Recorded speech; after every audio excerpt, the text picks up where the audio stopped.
feel like Babylon and generation B8 with clear sense, uncommon, can you see straight? Freeze frames by the blocks in the deep state, deep fake DNA. I'm mobbing with the think tank. You on the block with the guards where the beats done. Who makes it loud for a law, get your beat stung. Freeze frame, make it hard for bombers roll through. That hating energy get barbecue beef bump. You work a third every day to get the shame. Yeah, we got just like the murderers and rapists that you claim. That you climb, so we burn a little sage, then we raid in your spot. Get down, nigga, get your motherfucking ass down. What that motherfucking dope at? Fuck, nigga. Pull crime, pull crime, pull crime, slow crime, slow crime, pull crime, pull crime. Said he pull crime, pull crime, pull crime, slow crime, slow crime, pull crime, pull crime. Said he pull crime, pull crime, pull crime, slow crime, slow crime, pull crime, pull crime. Said he pull. My nigga, I ain't hating, and my nigga, I ain't lazy. But I know everything that they got come from slave. So why you tryna give me occupation? My nigga, I ain't hating, nah. And my nigga, I ain't lazy.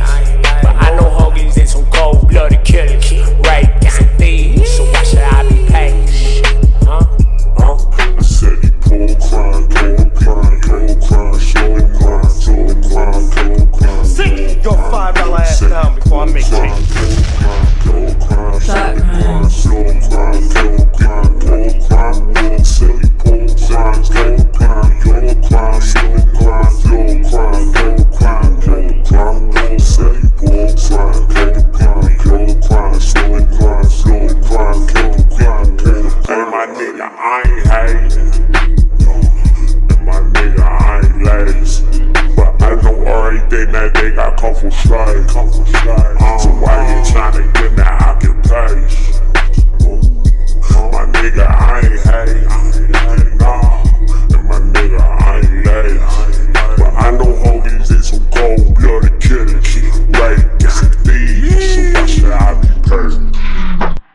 Warning. The Federal Communications Commission has determined the following content to be emotionally harmful.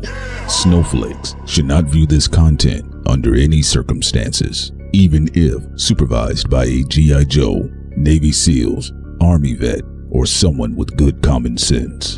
The views and opinions expressed, including the depictions of persons of color, corrupt politicians, white people with or without a tan, haters who have yet to brush their teeth typing angrily in the comment section with hot breath syndrome, do not reflect any official policy or position of the U.S. government. This program contains graphic language, dark comedy, unique intelligence, creativity, a high credit score, and high blood pressure when triggered. This program has also been accused of racism, violence, misogyny, mansogyny, feminism, MGTOWism, defacement of celebrities, and of course, being a bully. Welcome to Thought Crimes.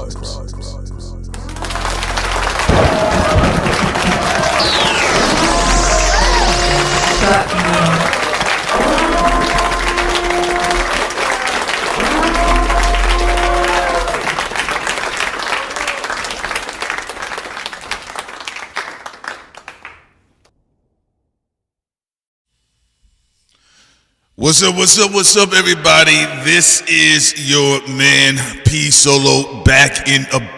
Oh, hold on, one second, y'all. One second. Let's try that again. Good morning, everybody. All right, there we go. How's that? That sounded a little better. That's...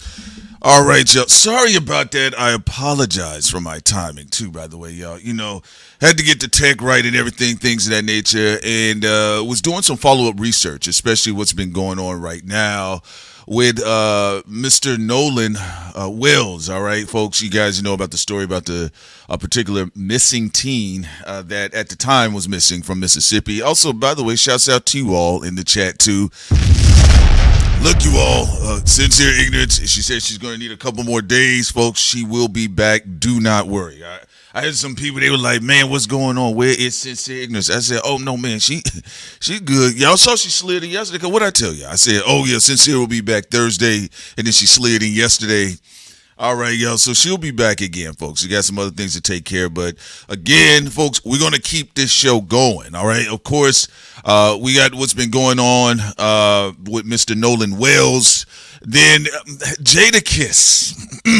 Jadakiss said, hold up, little nigga, to 38 Spesh. Because 38 Spesh been out here in these streets talking real crazy, talking real greasy, telling the world that Jada, of all people, of all creatures, of all specimens of the world, all right? Yet nothing wrong with the break you need it, because sometimes sitting there we do switch off, folks, and just want to say, you guys, we love you guys so much. We really do. We love you guys so much, and we appreciate the patience.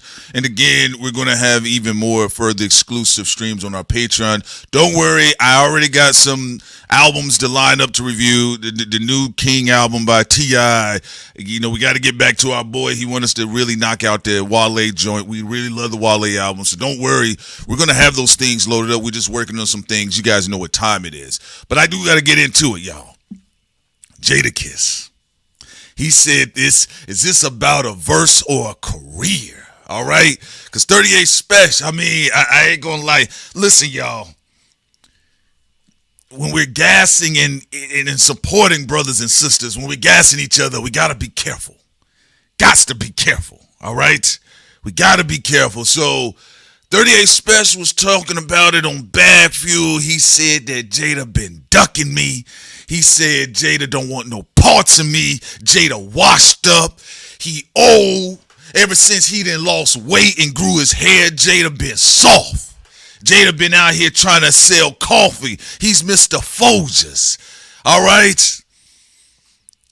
And I said, man, you know, this is incredible. This is incredible. I said, we're going to see how far this is going to go. Now, I'm all for it with 38 Spesh. I ain't got no problem with it. I'm not one of these hip-hop listeners like, oh, how dare you. Only when it comes to Jim Jones and Nas, all right? I'm not trying to be funny. When it comes to Jim Jones and Nas, I'm like, brother, like, come on, Jimmy, Jumbo, what are we doing here? Like, you really got to be coming in with some switchblade bars, all right? Let me see something real quick. Hold on. Yeah, you guys can hear me, correct? Y'all can hear me? All right. Let's see here. Ghost is saying mute. Let me double check, y'all. Come on now. Because y'all know when I get in the rhythm, like, don't slow me down now. Don't slow me down. Let's see what we got here. I want to make sure everything is good. Everything is good. It's good. We're good. We're good, everybody. All right. Okay, good. There we go. All right. All right, good. All right. So good, thank you. So anyway, just back to the subject here, because I am going to jump into the Nolan situation. I think I want to kind of say that for the middle part of the show, or we can go ahead and start off with that particular topic, but I'm just going to run the list down. Yes, and so I'm going to talk about the 38 Spesh, you know, because, you know, I know the conversation since Lupe had revealed to the world that, you know, he judges top lyricists by punchlines, and that's his individual preference, all right? So he got that right to do that. There are a lot of people that just love punchlines, all right? So that's perfectly fine. I ain't got no problems with it. It's just that I'm going to keep it real. It's just people are tired of the other conversation with the Lupe and Kendrick thing. You get what I'm saying? I feel like if they ain't going to make no record, like I don't really care about the conversation.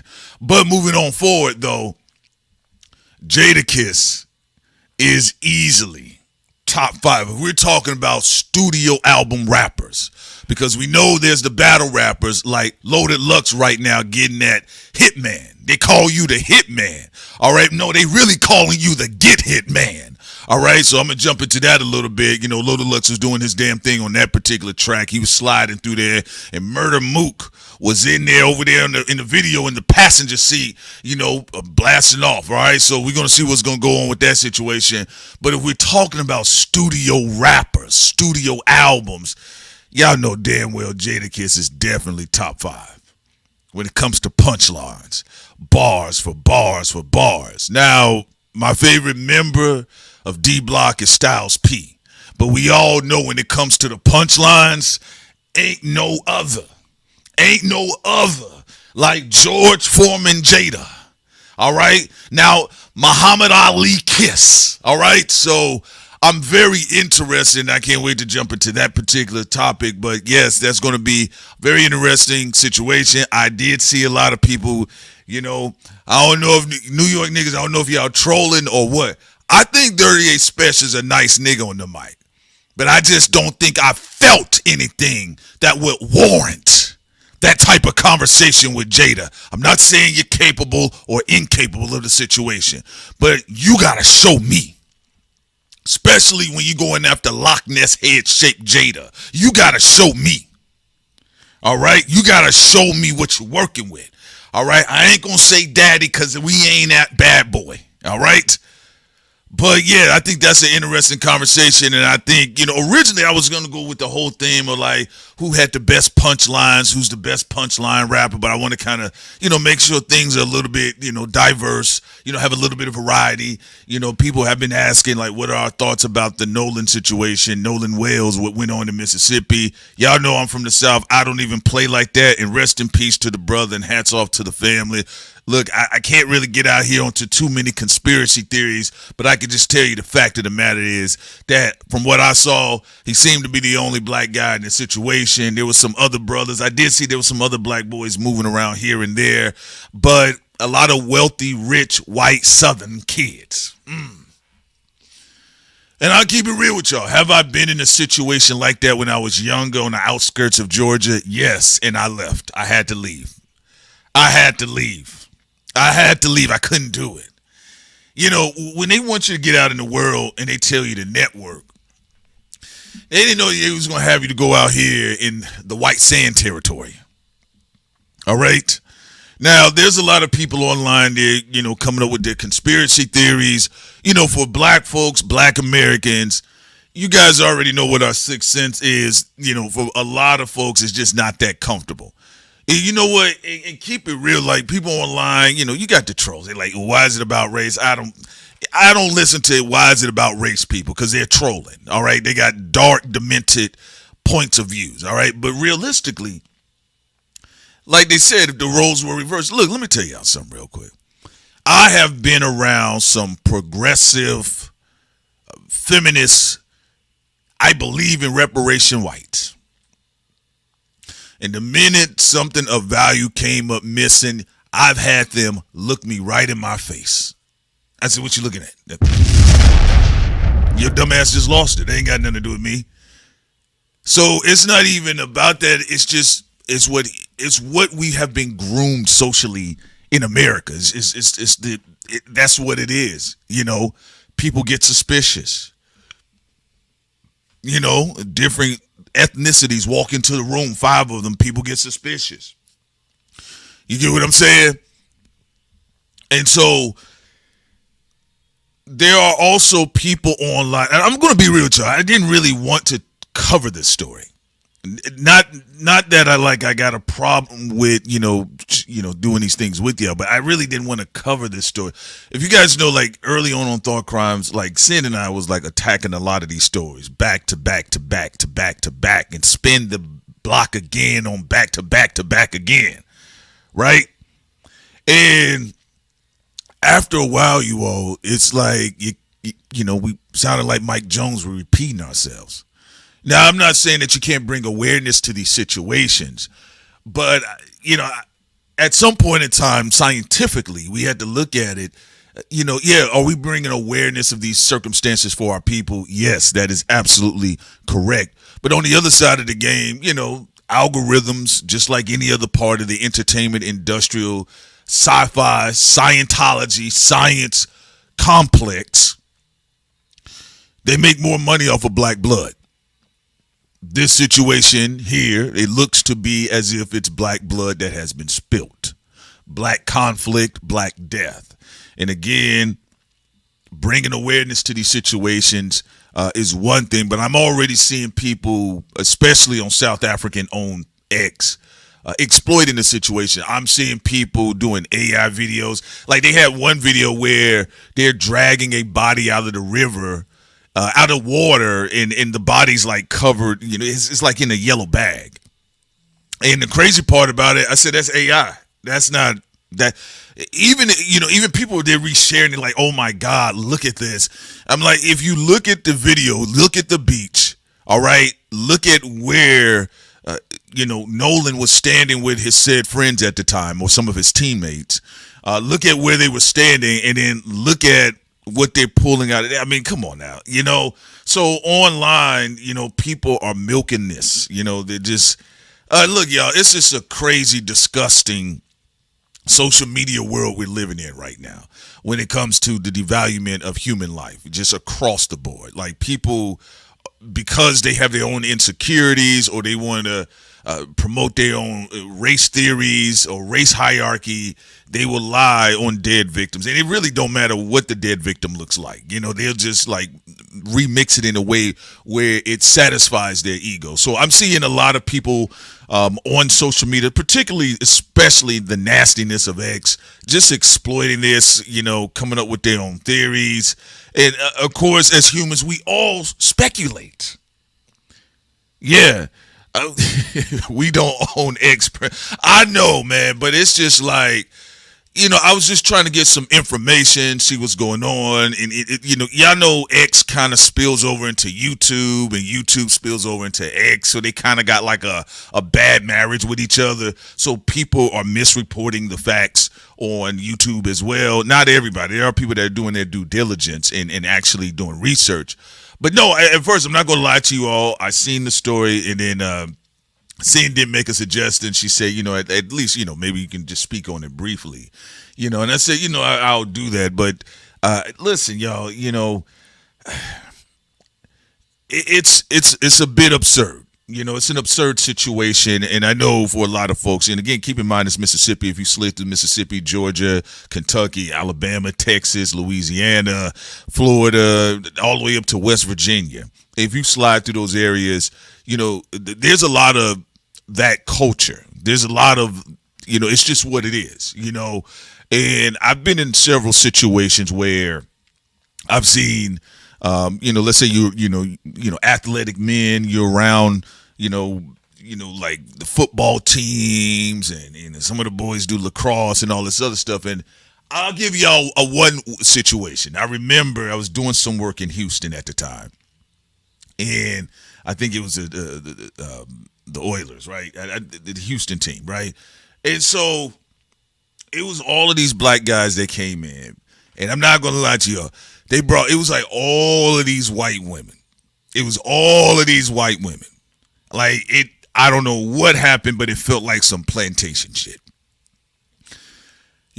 At first I was like looking for something to drink, like some tea or something.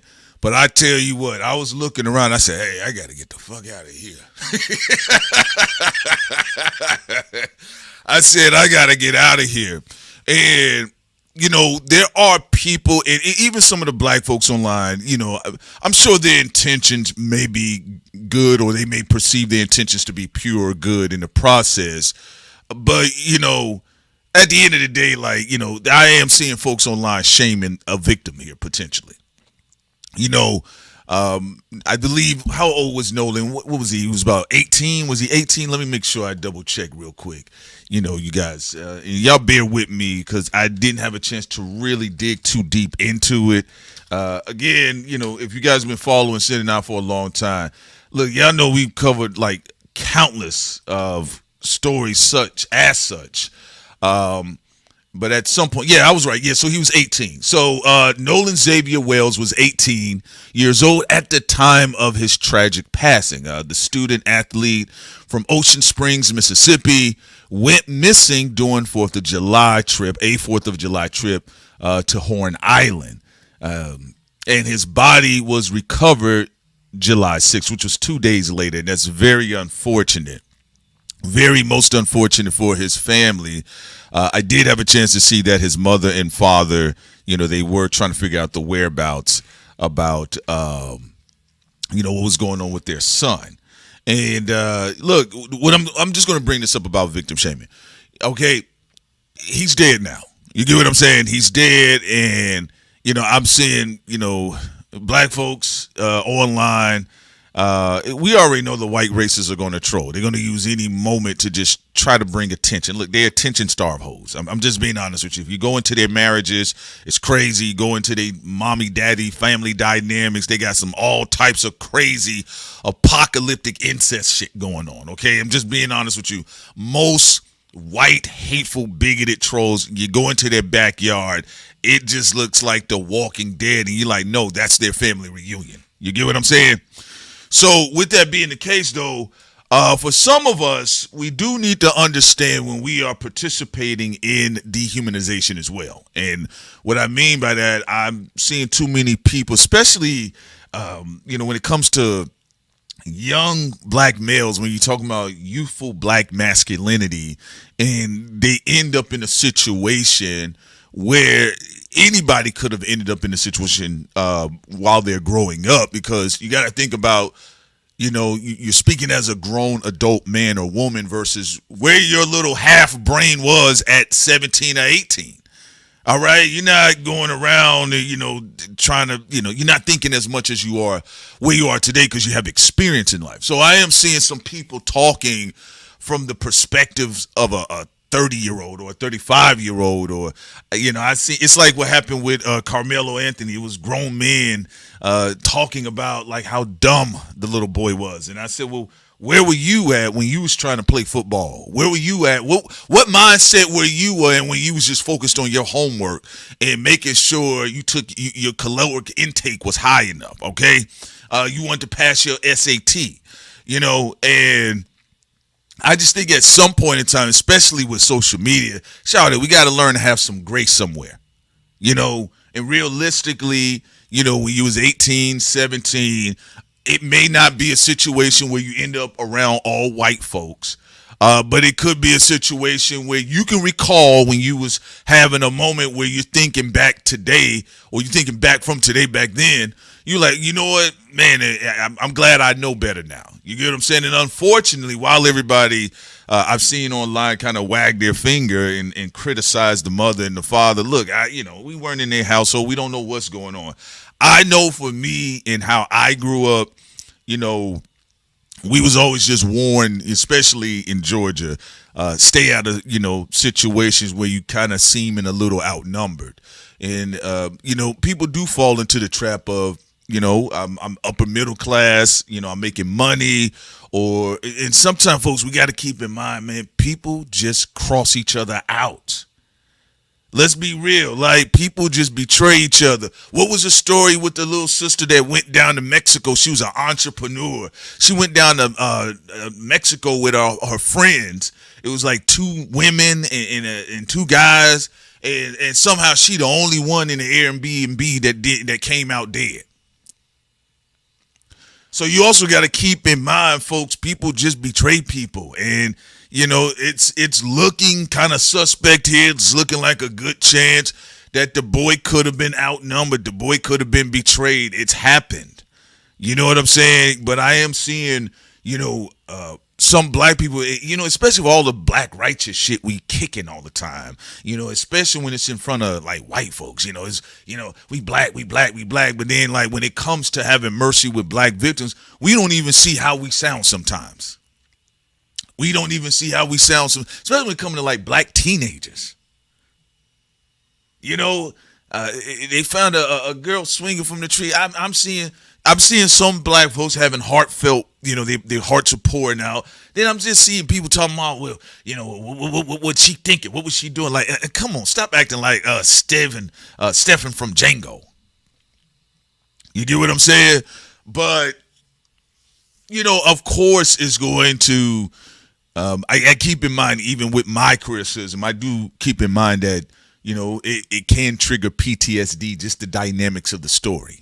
And then you have people that have little cousins, they have little brothers, they have sons, they have nephews, and then even if it's not just the black boy dynamic, people just think about their black children, black siblings. So it is what it is with that. And, I just always, for you all too, just try to have some grace and respect when it comes to victims, especially black victims, because, it's an unfortunate situation. So, just want to say rest in peace to the brother, and look, I just, I don't know all the details of it. It's just, the dynamics he seemed to have found himself in is not necessarily my favorite situations. I could tell you from firsthand experience, but, just always typically slid out. But I have been in situations where I've traveled through Alabama, and I'll give you this, y'all. I'll give you this story, okay? I remember traveling through Alabama, and there was an issue, with a vehicle, and it was a small town. And I'm gonna tell you how dangerous all this is. That's why, even if you get into the dynamics of like how many women get kidnapped and murdered in this country, especially black women, I mean, it's crazy numbers. Black men disappearing, just people disappearing in this country, folks. It's just, if you look up lost and missing people, it's some demonic shit. Okay, it's some crazy demonic shit. But we was traveling through Alabama. This is not with Sin. This was just me at the time, and car has a tire issue, and so I pull into a gas station. Shout it! I'm telling you, I'm pulling into a gas station, and so they're like, "Hey, buddy, is everything okay? How you doing, man? Sure, man. We'll look out for you." And it was a white guy. And it was a white woman. Now, hey, man. I was feeling like, alert already, because the tire blew out. I did not want to have to stop in that little bitty ass town, right? And so I think I might have been about, I was about the same age at the time as Nolan. But my background was different. So, and again, grew up in a different background. I didn't come from no upper black middle class family at all. No. Straight out of the west side of Atlanta. Okay. And this is pre-gentrified Atlanta. So, I mean, we, Bankhead, Simpson Road, Hamilton Homes, all of that whole area, stomping ground, still sliding through Bowen Homes, all that shit, right? So you're traveling, so your head is already on the swivel. Let me tell y'all how arranged this shit was. So they made the phone call to the tow truck company. We'll help you out. I said, nah, I don't need the car towed. I just need the tire. I'm gonna change my tire. I just need to be able to get a spare, whatever the case was. For whatever reason at the time I didn't have a spare. I don't know what happened. Maybe I changed and just forgot to replace it. Yo, man, when they called the tow truck company, even when I told them not to, they called the tow truck company. Let me tell y'all something. 6 foot plus somethings hopped out. All right. All skinheads. And they tried to throw on that grin. Hey, man, how you doing? Is everything okay? I said, I got it. You sure? And let me tell you something. When I told them I got it, do you know they went into the gas station and they didn't leave? And they were all talking with each other. It's easy. Easy. You don't even have to be from Nolan's background to have a naivety about it. Of course, he was going to be naive. He's 18. Now, for me, I don't know what it's like to grow up in that background. But I have been around black, wealthy families that have grown up in them environments, and they don't think nothing about it. The father, the mother, you be uncomfortable as hell. You're like, hey, man, this country club is looking kind of wild right now. You get what I'm saying? And they're like, no, everything's fine, man. You want to go, hey, man, you want to go throw the pigskin around? Like, nah, man, I think I'm actually going to head on out. So it is what it is. But yeah, they popped out, and I'm going to be honest with you. I don't know how many people they done kidnapped and ate, in that little bitty town in Alabama. I don't even remember where the fuck I was, y'all. I don't even remember where I was. All I know is that I was able to make the shit go. I said, all right, I was able to get my hand on a spare. I changed that shit real quick, and we got the hell up out of there. Okay? And I kept going, too. Didn't stop. Because you don't know who tailing you. You slide out the sundown towns or whatever the case is, but you don't know who they phoning. You don't know what type of system. You don't know nothing. You don't know nothing. So there's situations where people are not exactly the same dynamics as Nolan, where they're the only black guy or black girl standing around. You get what I'm saying? There's situations where you just really minding your business and they kidnapped your ass somewhere. And, the bigotry and the racism when it comes to FBI missing people report statistics, it's God unholy. All right. So let me see some here. I think I'm going to go ahead and play the clip. But, yeah, they said now. Authorities. Now, what they're talking about here. They believe hold on. likely belongs to a teen missing since. Hold on, bro. Hold on. Sorry about that, y'all. I'm going to play a little bit of the information on the screen here. Let's see here. Hold on, man. Yeah. No, you got to be careful. And let me get to y'all comments too, because I want y'all to stay engaged too with this. Let's see here. It says here. Oh yeah. Alabama, man. Listen. Shouts out to my beautiful folks out there, man. But I do not play about y'all state, Alabama and Mississippi. I don't know what type of rackets be going on through there. You know what I'm saying? So, it just depends. You always got to make sure, it is what it is, But the sundown town situation has been going on for a long time. This has been going on for a long time. But, yeah, with his situation, with Nolan's situation, looked like he was just part of a bit of a wealthier community. And there's notorious stories about wealthy, rich kids, even, if it's just white kids within the circles, there's stories about young girls being violated and they had to grow up and, be quiet about the situation, or something happened to some young boys, or hell, they've killed one of their classmates and said nothing about it. You get what I'm saying? So let me see something here. Let me play this clip. Let's go ahead here. Authorities in Mississippi have located a body they believe likely belongs to a teen.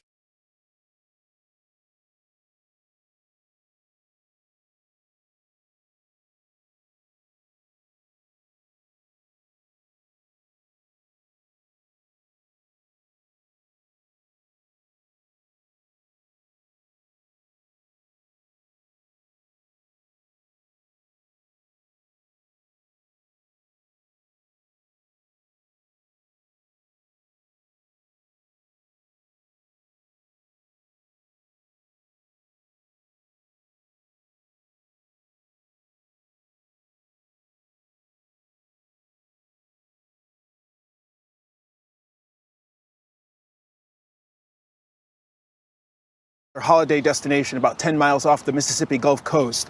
Authorities in Mississippi have located a body they believe likely belongs to a teen missing since the 4th of July.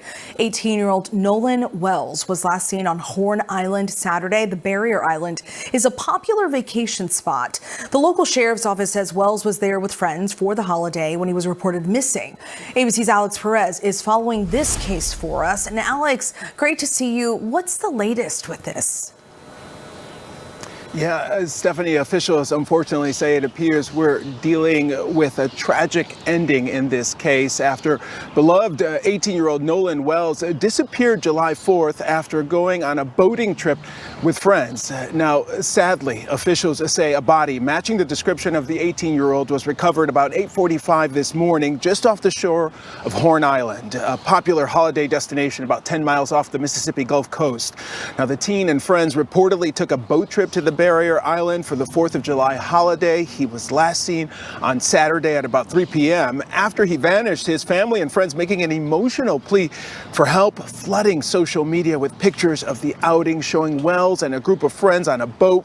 The 18-year-old seen holding what appears to be a hard or alcohol seltzer in his hand. The Jackson County Sheriff's Department, the Cajun Navy, and many volunteers spending much of the weekend searching for Wells. It remains unclear what exactly. Now, the thing about the coverage of this is just wild. I know, because we deal in media, so there's little subtle things, and maybe you guys pick it up on it. Y'all pretty sharp. But even when they said something like the teen was seen holding a hard alcoholic seltzer,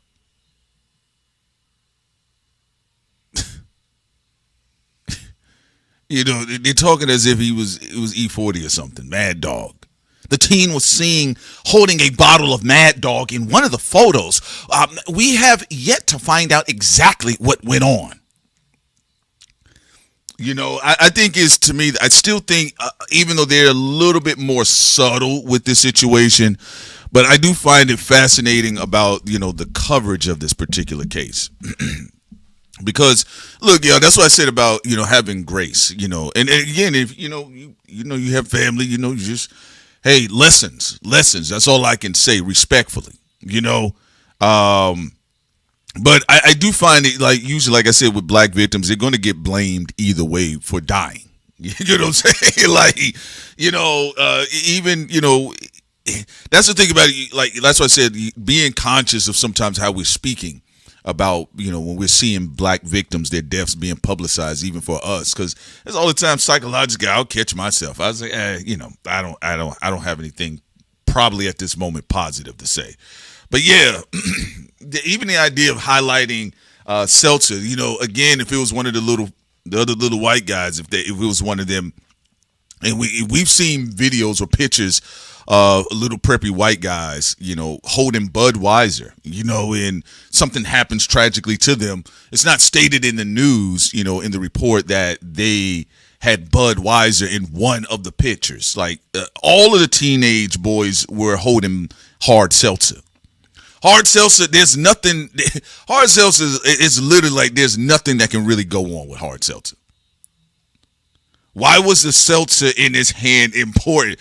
Yeah, that's what I'm saying. Like, these little types of coverages, these are micro racist moments. It's micro racial or racialized language. You get what I'm saying? So let me go ahead and let the rest of it play. Volunteers spending much of the weekend searching for Wells. It remains unclear what exactly happened to him. Authorities say they are still working to figure out what exactly went wrong here as his community now grieves. Stephanie? This is so. Yeah, I ain't gonna lie. That nigga's so extra. Yeah, I'm gonna be real with you.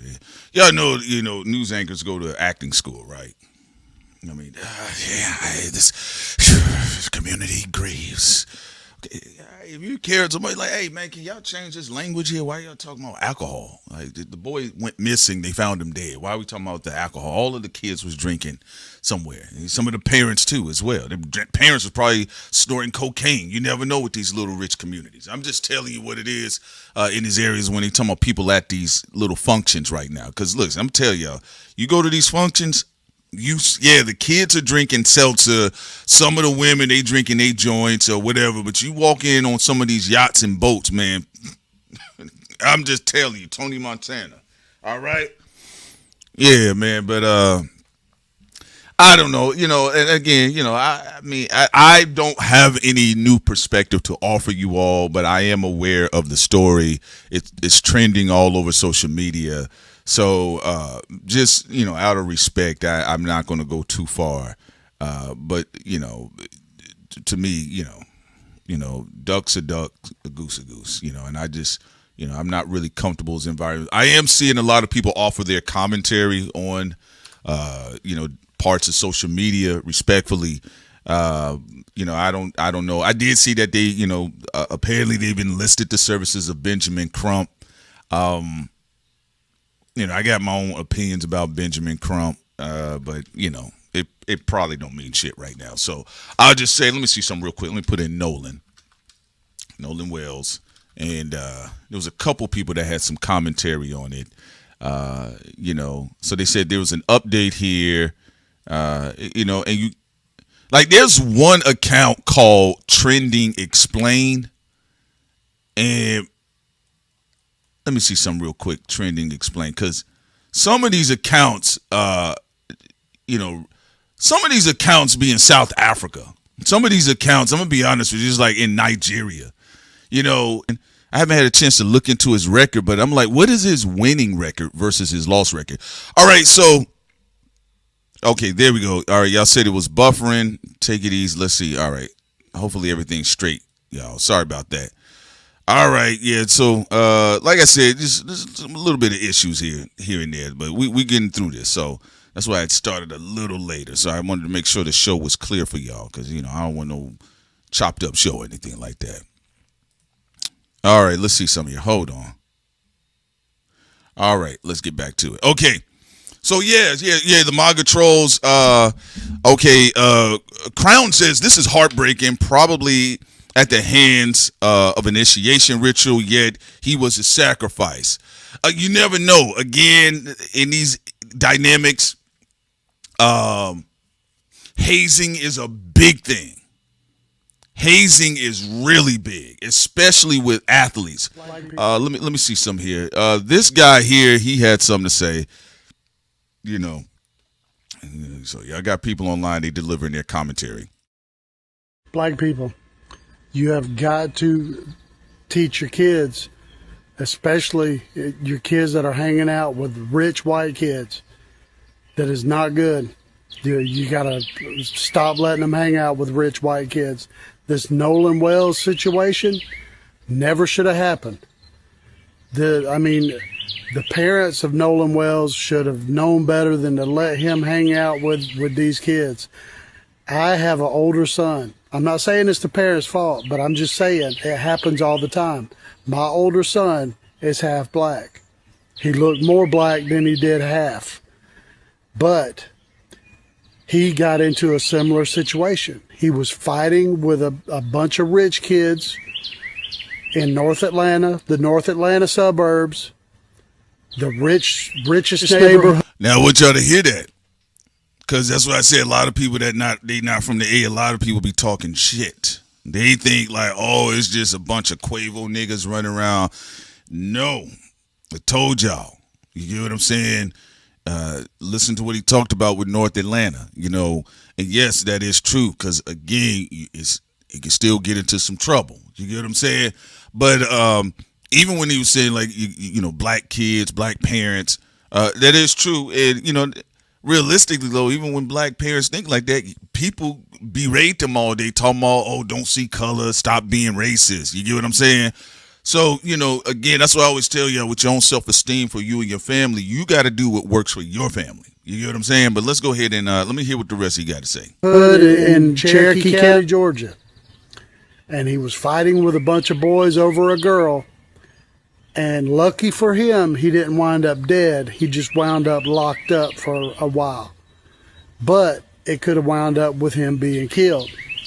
And, we as parents, we have to do a better job in informing our children about who they should and shouldn't hang out with, because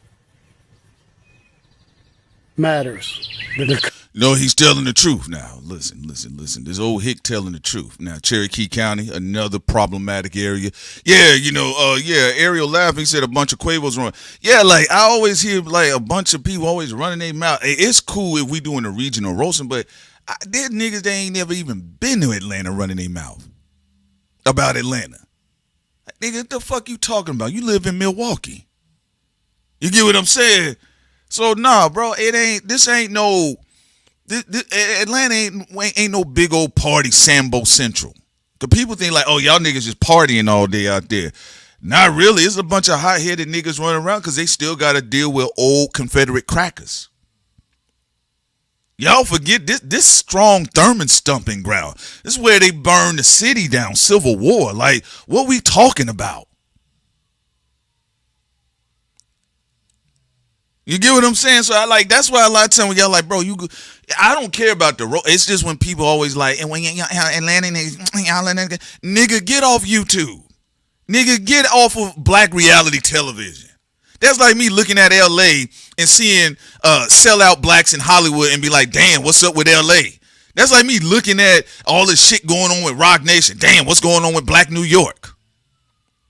That's what I said, bro, a lot of times this entertainment, it be wrecking our brains when it comes to how we visualize each other, how we even view each other.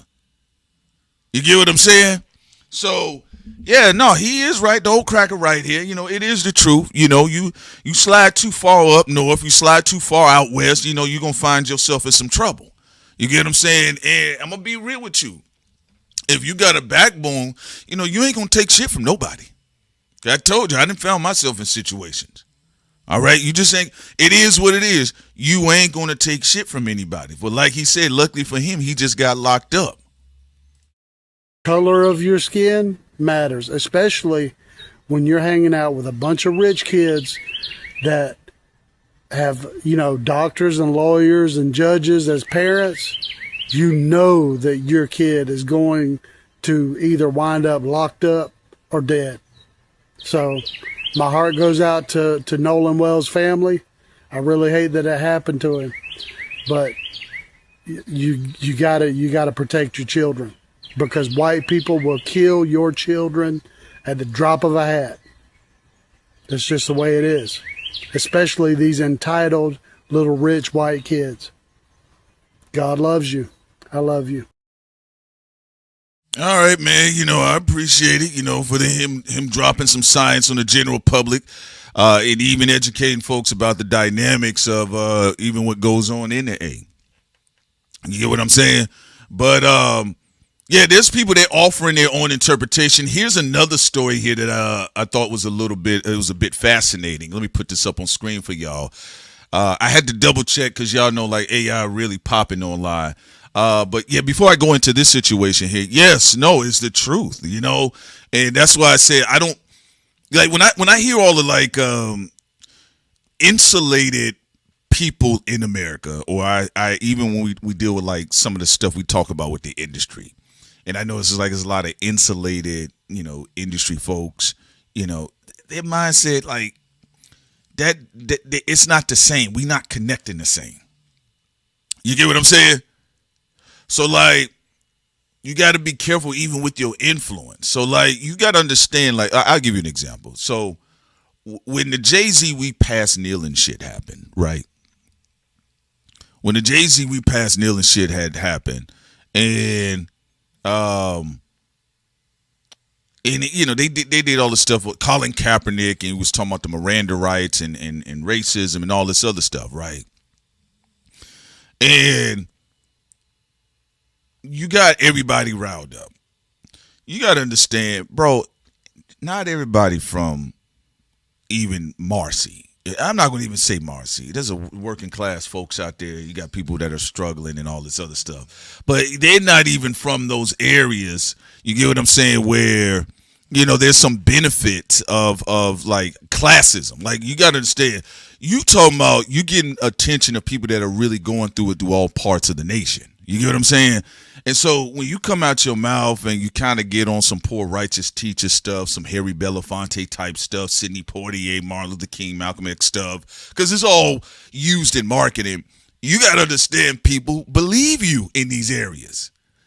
That's what industry folks don't understand, especially industry black folks. When you get working class black people that may be struggling, or even middle class black folks, and they are dealing with like overt racism in their neighborhood, they may find themselves, or they probably been through a Nolan situation they could have survived. It happens with boys and girls. You can't get up there and like, yo, I'm about to champion y'all, and then I turn it off.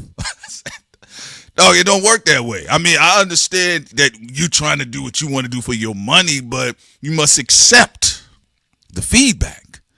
All right. So in this situation here, and this situation we got, it says here, this was reported by videomixtape.com. It says here, after the recovery of missing teen Nolan Xavier Wells' body during the 4th of July weekend in Mississippi, a video resurfaced of a Florida teen named Marquise being pressured by others to swim across a lake, even though he couldn't.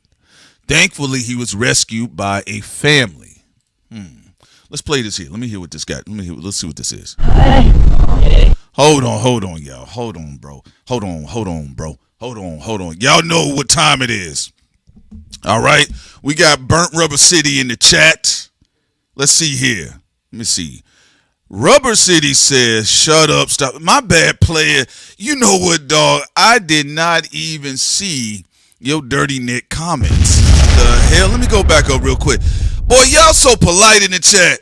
Y'all did not tell me anything about this dirty foot. Let's see what he says here.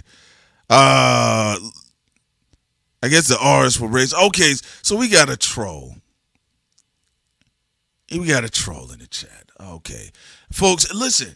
Now, any other time, folks, when I would have just kept it Jay-Z, Jadakiss, we put Nolan. So y'all know what that means, right? Let me tell you what he did, all right? Let me tell you what him probably fucking his stepsister, all right? Because y'all know they love that stepsister, stepbrother porn shit, right? So let me tell you what, because I'm sure he's a gooner in the chat, right? Gooning, dude. I'm gooning him his stepsister. All right.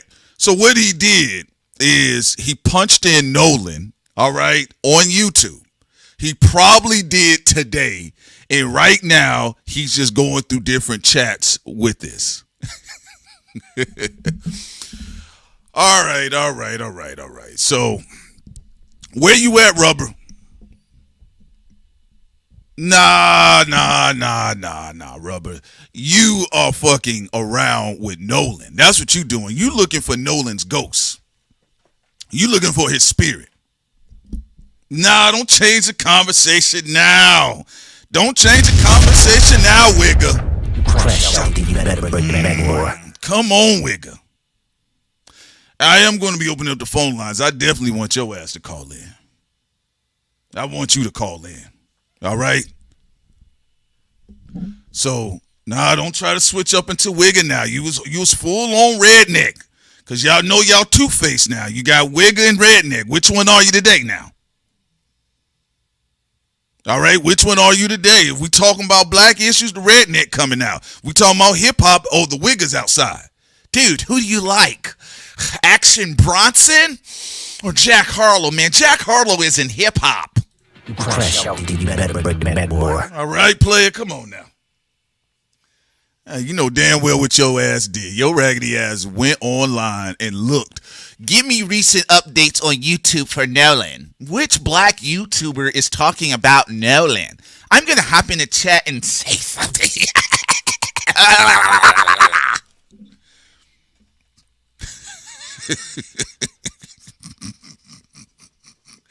Come on. Come on now.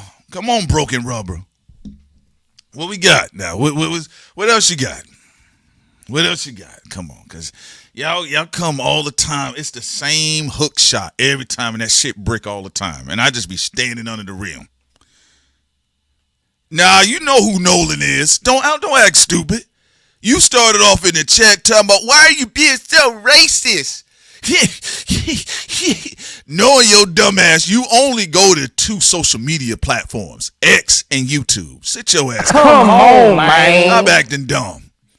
Now you acting like them white boys on that island with Nolan, talking about we don't know what happened. Oh, I don't know what happened.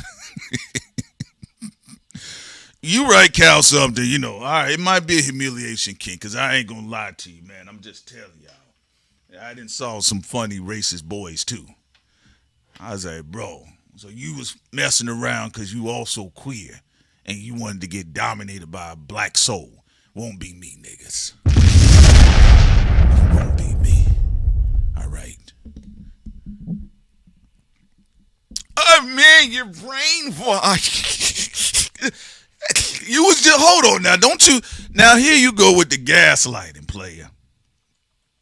Okay, so we're going to keep this pushing, but I'm going to be honest with you, man. You look like you're trying to have a little bit of a LGBTQIA meeting with me. I have to get up out of here right now. Okay? It ain't no black fatigue. You drank your black coffee looking for black channels. All right? That's enough. Put down the mic. Get out of here. Get out of here. Get him out of here. All right? Life jacket. I'm gonna die. Standing right Hold on. you have to go. You just have to get over there. We taught him how to swim. You know what? Because it's starting to stink in here with you in here, I'm going to have to send you on. I told y'all the only thing I get up out the chat is when people are trying to bring too much attention to themselves. It's not really the racist trolls. I only get them out of here. All right? So what we going to do, pimp? We going to slide you up out of here. How about that? Okay? There you go. Look at that. Look at that, y'all. Vamoose.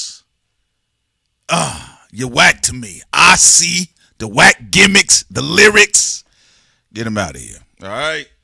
So, I'm not going to have you in here just disturbing everything. You're not even entertaining. You're boring. All right? So, you can get your gay kink out of here. All right? Okay. Thank you. All right, no, I'm not going to shift the conversation because we're still going to have fun. We're just going to play this little video here, and then we're going to roll over to Jadakiss and 38 Spesh. As Rubber City had asked, dude, Jadakiss or 38 Spesh? Y'all saw that? That boy, y'all saw that? He went from a Klansman to a wigger. You got folks talking about, well, we need to keep it. We need to give Jack Harlow a chance. That was probably him right there. All right. So, y'all can't see the comments anymore? Good. You got them out here? Good. Folks, y'all know that's the only people I actually move up out of here because they just do too much. All right. And they're boring. Yeah, I might drown. You won't drown. You won't drown. You're not going to drown.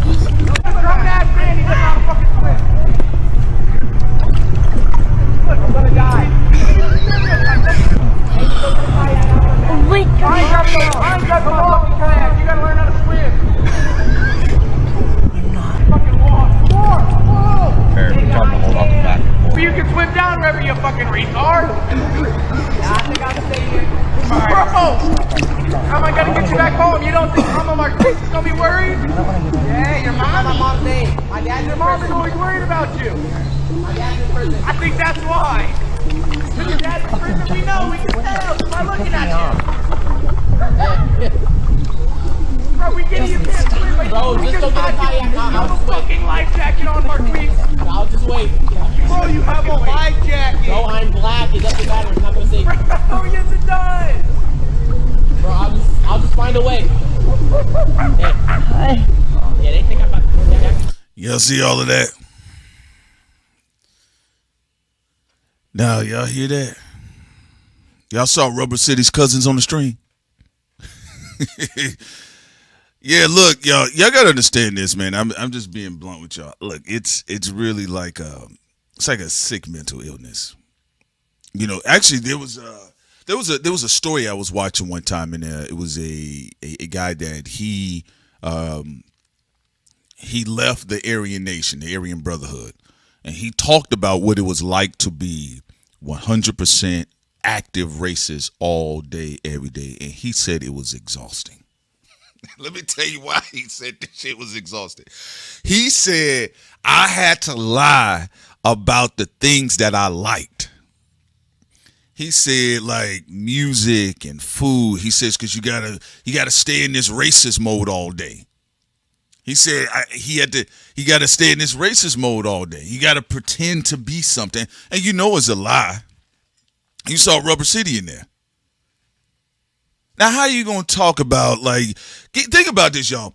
This is why I tell you, it is a mental illness. I really believe it's a mental. It's no excuse. It still wouldn't prevent your ass from getting whooped, but it is a mental illness. Because think about it. Like, think about, like, the bipolarization, like I'm switching. Like, dude, stop it. You're racist. Monkeys. Ooh, ooh, ah, ah, ah. Yo, so what do you think about Nas? It's some wild shit. So in this situation, apparently the young boy's name was Marquise, and I guess they left him out there, but they were mocking him and making fun of him. Now, this would be a situation where, let's say this boy drowned. The mama, the daddy coming outside, they go into social media, what happened to my son? You get what I'm saying? But look, this is what was going on prior to. Let's see what's going on. Let's hear the rest of it. Bro, you have a life jacket. I'm gonna die. Standing right Hold now. on to the You have to back go. door. I'm just trying to get over there.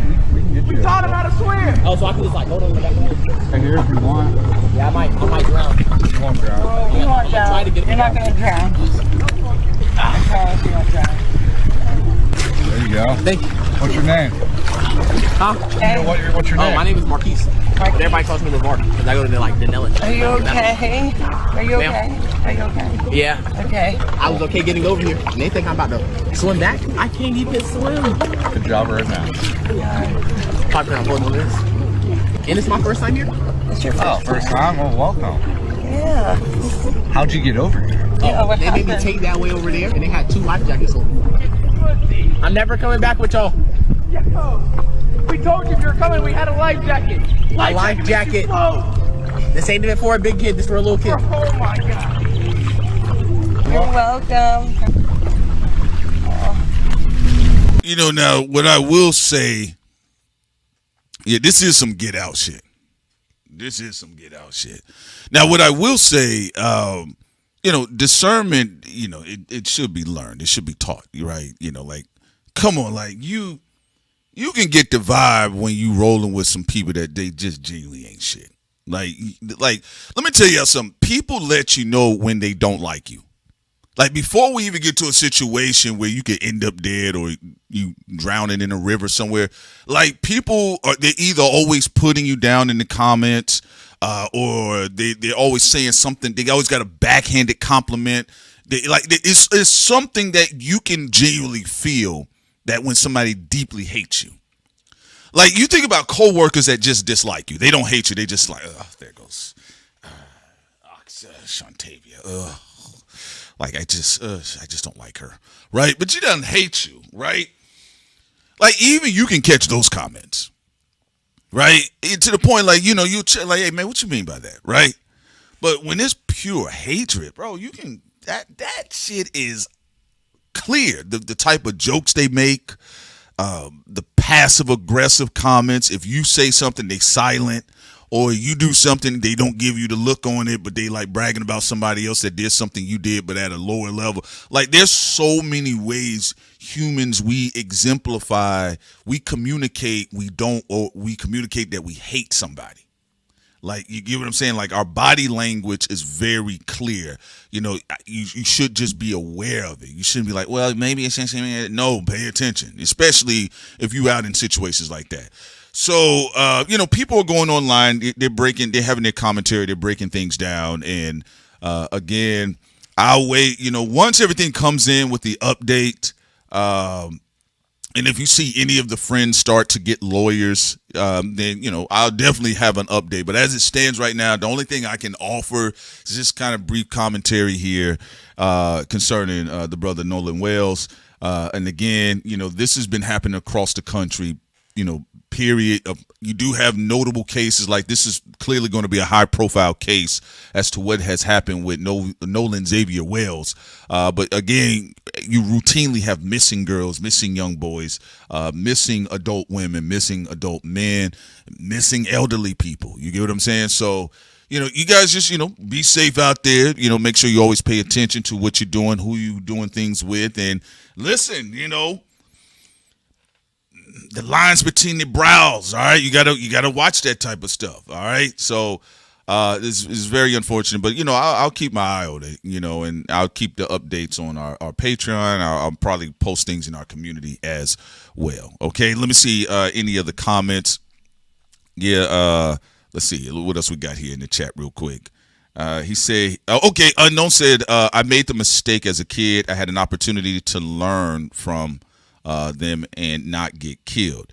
He was young and might have the parents that things race is solved because Obama was president. I get what you're trying to say. I think there was some typos there.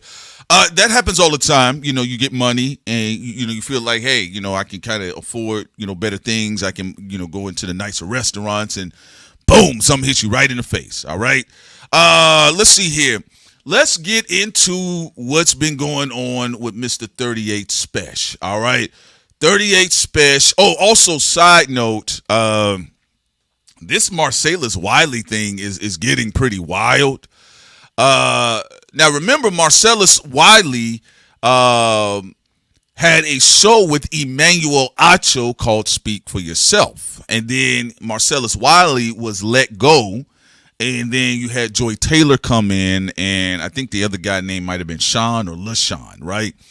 And then y'all had that whole scandal that took place with Joy Taylor and Emmanuel Acho.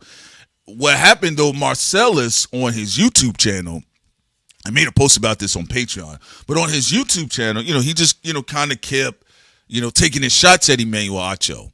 And remember, I told you this era of sports broadcasting is arguably one of the worst. It's possibly one of the more lucrative because there's so much money floating around with it, but it's definitely one of the worst. So Marcellus Wiley has been sued for $500,000 of months. Oh, $500,000 months before domestic violence arrest. Okay, and Anyway, so Emmanuel Acho recently, uploaded his thoughts on the situation, and Emmanuel swore that he wasn't being petty. First of all, Emmanuel is a Scorpio. All right, dog, you're being petty. I already know what you're doing. Marcellus Wiley, you caught yourself in it. You had a situation with Joy Taylor. All right, y'all was getting fresh. All right, and that whole scandal broke out, and there was a lawsuit, and Joy Taylor got exposed in the process. Emmanuel Acho got exposed in the process, and so Marcellus, whose sports broadcasting career wasn't doing the best at the time, all right, and kind of like just like kind of quietly fell off to some degree. He wasn't like a number one guy, but he did command enough of the real estate where he was able to land an infamous Drake interview that we never got a chance to see, where apparently Drake went off on Kendrick Lamar when Marcellus and I think Max Kellerman at the time was just asking, because their sports show kind of involved hip hop, right? The sports show involved hip hop a little bit, and this is where we had that infamous moment where Action Bronson, when Max Kellerman said, "Hey man, when I heard you, I kind of thought like, wow, does Ghostface have a new album?" And then Action Bronson, for whatever reason, said, "Well, he ain't rhyming like this no more." I'm like, well, first of all, you saying you are rhyming like Ghostface, and then two, how dare you? All right, bro. Ghostface, back in the day, I actually was roasting Ghostface. I'm like, bro, what are you doing co-signing this hot roach beard mess?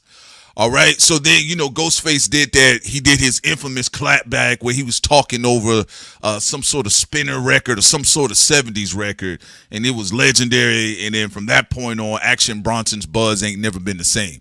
But that was really the most relevant Marcellus Wiley's sports broadcasting career was, because millennials were really paying attention to his show with Max Kellerman, and it involved hip hop and all this other stuff. It's kind of like, I actually feel that was like the last dope era of sports broadcasting. That's when you had Marcellus, Kellerman, and then you had Jamil Hill and Michael Smith with his and hers, and then unfortunately they got moved from Sports Center 2 to not Sports Center 2, ESPN 2, excuse me. They got moved from ESPN 2 to ESPN, and then they were on Sports Center. And I was like, I ain't gonna lie, I kind of liked y'all on the after hours BET Uncut side of the game. You get what I'm saying? So Marcellus, though, his last bit of hoorah was with his show with Emmanuel Acho. Now, when you saw that Emmanuel Acho pulled up on the scene, you clearly knew the studio or some investors were heavily betting on Emmanuel Acho's career. And I don't always agree with Emmanuel Acho's takes, but he does have a flair when he's on go. Okay, very clear, very concise, no vocal clutter, and occasionally he has some zingers, that would land here and there. I think sometimes what really harms Emmanuel Acho, what began to harm Emmanuel Acho, is when he began to kind of show more of his political takes. And I blame this on Stephen A. Smith. I think Stephen A. Smith has a lot to do with that. I don't really like it that much, unless you are savvy enough to pull it off. I think Emmanuel Acho's takes, when he leaned more into his political bias, I think it rooted against his charm on the microphone. And that's why you saw Emmanuel Acho have those really bad Angel Reese takes, so, and he left a bad taste in people's mouth. But that being the case, though, even with the Joy Taylor situation, his sports broadcasting career is still better than what's going on with Marcellus Wiley right now. Okay? You don't want this on your resume at all. I don't really care how many times people try to frame it. You don't want that on your resume. So Marcellus Wiley, though throughout the past couple of years, he was kind of taking shots at Emmanuel Acho. I usually used to go to Marcellus's channels just to see what his takes were. I think Marcellus at the time, as a former sports broadcaster, I think he shined better when he was exposing how sports broadcasting media goes, the ins and out. Basically, he was kind of low-key becoming the Tasha K of the sports broadcasting space, and had a consistent following. And then, I helped the youth program. That's always a good look publicly. This here completely shatters all of that. And I did see on Instagram he made a post about gathering evidence, and I don't think personally, not Instagram, excuse me, Twitter. I don't think he should have came to Twitter with that. You get what I'm saying? I don't think he should have came and tried to explain what was going on, because it's just not going to be a good look. Like some of the accusations, it's just best for you to fight it out in court, and if you win, then you to some degree going to be exonerated in the eyes of the public. And I know a lot of guys, they're like, bro, that's not fair. Like Tupac said, nigga, that's just the way it is. Get some good lawyers, beat the case, and if you win, you win. And anytime anybody brings it up, you say, hey, I won that case. I was found not guilty. But getting online and trying to debate the public, and you have pending cases, I don't think strategically in media, when it comes to PR, public representation, it's not a great look at all. It doesn't matter what anybody's public perspective is, even if you riding for Marcellus. I don't know any of these people, so I can't say I ride for Marcellus.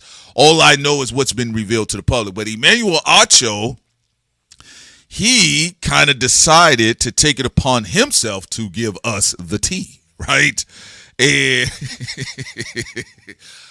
I'm not going to lie to y'all. I said, what is Emmanuel doing? But I get it, though, because, Emmanuel Acho was getting cooked. He was getting cooked at the time of the whole Taylorgate situation, right? And it wasn't enjoyable, because the more Emmanuel Acho became kind of a joke or a pariah in the process, it harmed his career. Now, did it do damage to Joy Taylor's career? Yes, to a degree. But listen, in the eyes of corporate America, you, as a woman like Joy Taylor, maybe she's going to probably do her podcasting thing or whatever the case is. I don't think she's going to be at the same levels of visibility that she once was. But the sexual connotations that's alluded to with Joy Taylor is that, Joy Taylor was having fun on the job, right? Versus Emmanuel Acho, who is a black man, and he is a Nigerian man, if I recall correctly. Any sexual impropriety that is tied to you as a black man in a public position, even on the job, you're going to be looked at in a certain way. It's just not going to roll the same way.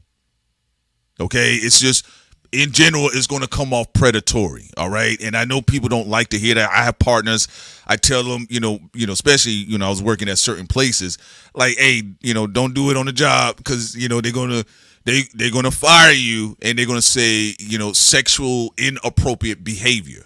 Now, you and homegirl might be having fun with each other after work, but there are jobs where they're like, no, you can't do that. We don't, that's not tolerated here. You can lose your job. So then you got to go to the next job. And you're going to say, hey, man, they're going to say, by the way, you have such an incredible resume. Why did you leave your last job? Oh, man, really, man, I know on the, they said, they turned me under, sexual inappropriate behavior, but it was really, I was just fooling around at work. Oh, okay. Thank you for submitting your application. You have a wonderful day. Okay? You got to be careful. Yeah, fraternization.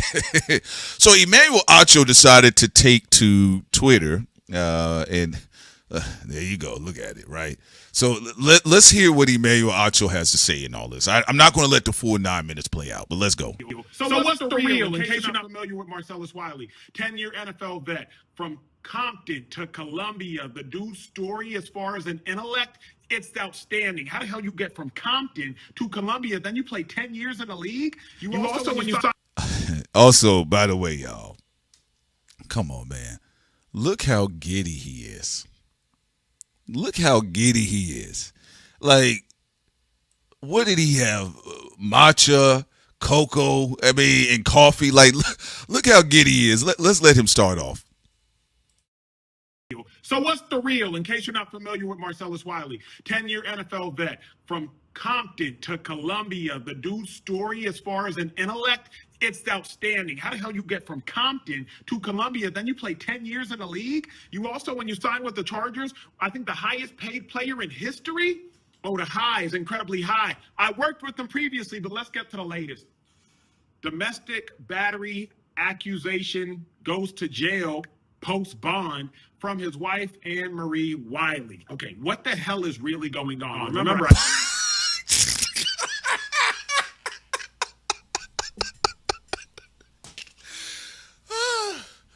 Hey, first of all, I'm going to be honest with y'all.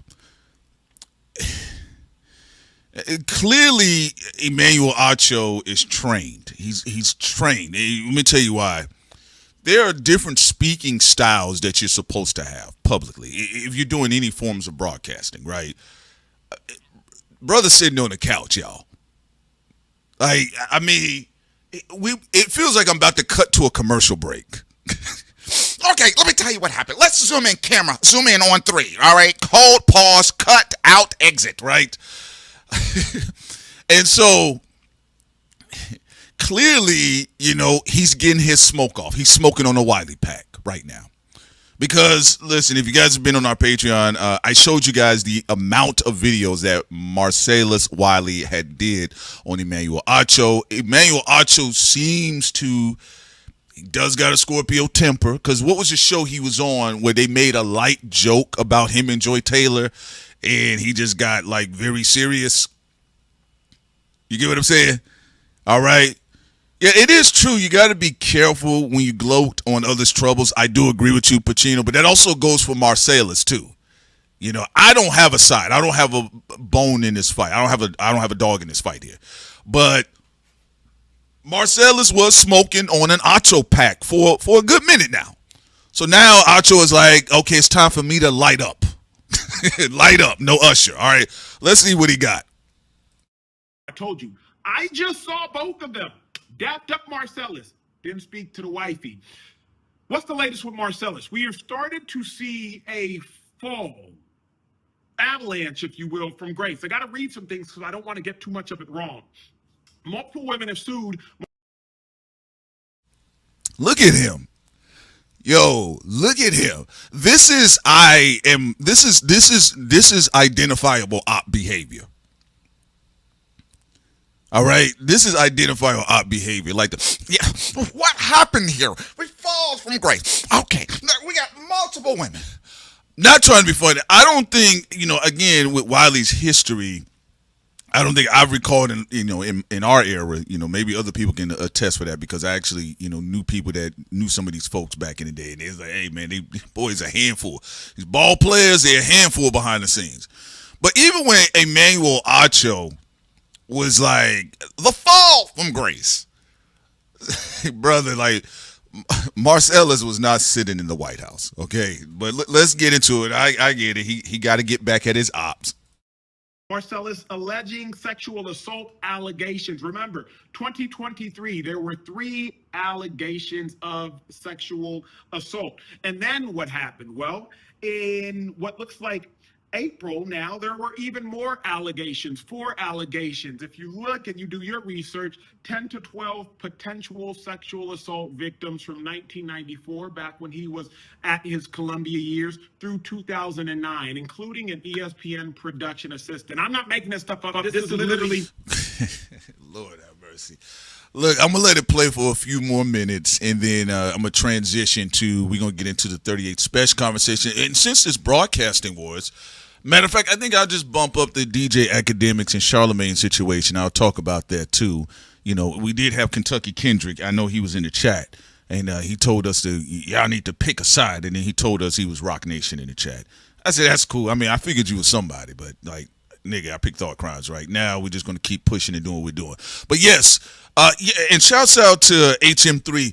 Yeah, I think Marcellus did allude at the time. I did see one of them where he alluded to Emmanuel Acho getting him kicked off the show. Now, the thing that's interesting about that situation is, you know, juxtaposing it or sliding into, better yet, but we can say it's a juxtaposition to what's been going on with Charlemagne and DJ Academics. And WAC 100 just came out and said basically that Apparently, Charlemagne may have played a role in leveraging his pool against DJ Envy's ability to be able to net a bigger deal. A lot of dirty tactics happen a lot of times with co-hosts in that space behind the scenes. So let's say Emmanuel Acho, to HM3's point. Let's say you did get Wiley kicked off the show. And Wiley's like, hey, man, every time you trip, nigga, every step you take, every slip you take, every time you fall, I'm going to report on it, right? Then fair is fair. War is war. So, I'll let it continue.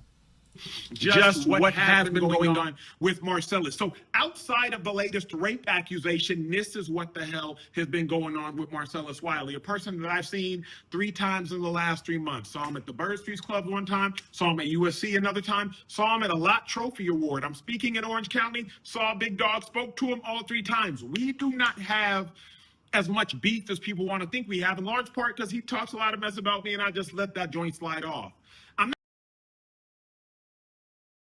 Wrong, buddy. All right, I got to call it out, man. People don't really think that Emmanuel Acho and Marcellus Wiley have beef like that. Wiley has said the same thing on his end. Now, you remember in these spaces, you got to be full of shit somewhere to be in entertainment. I'm just being honest with you all. So when there really is smoke and beef, you're gonna say there's nothing going on. I love them. I wish them the best. When in reality, you could have blocked a deal of theirs.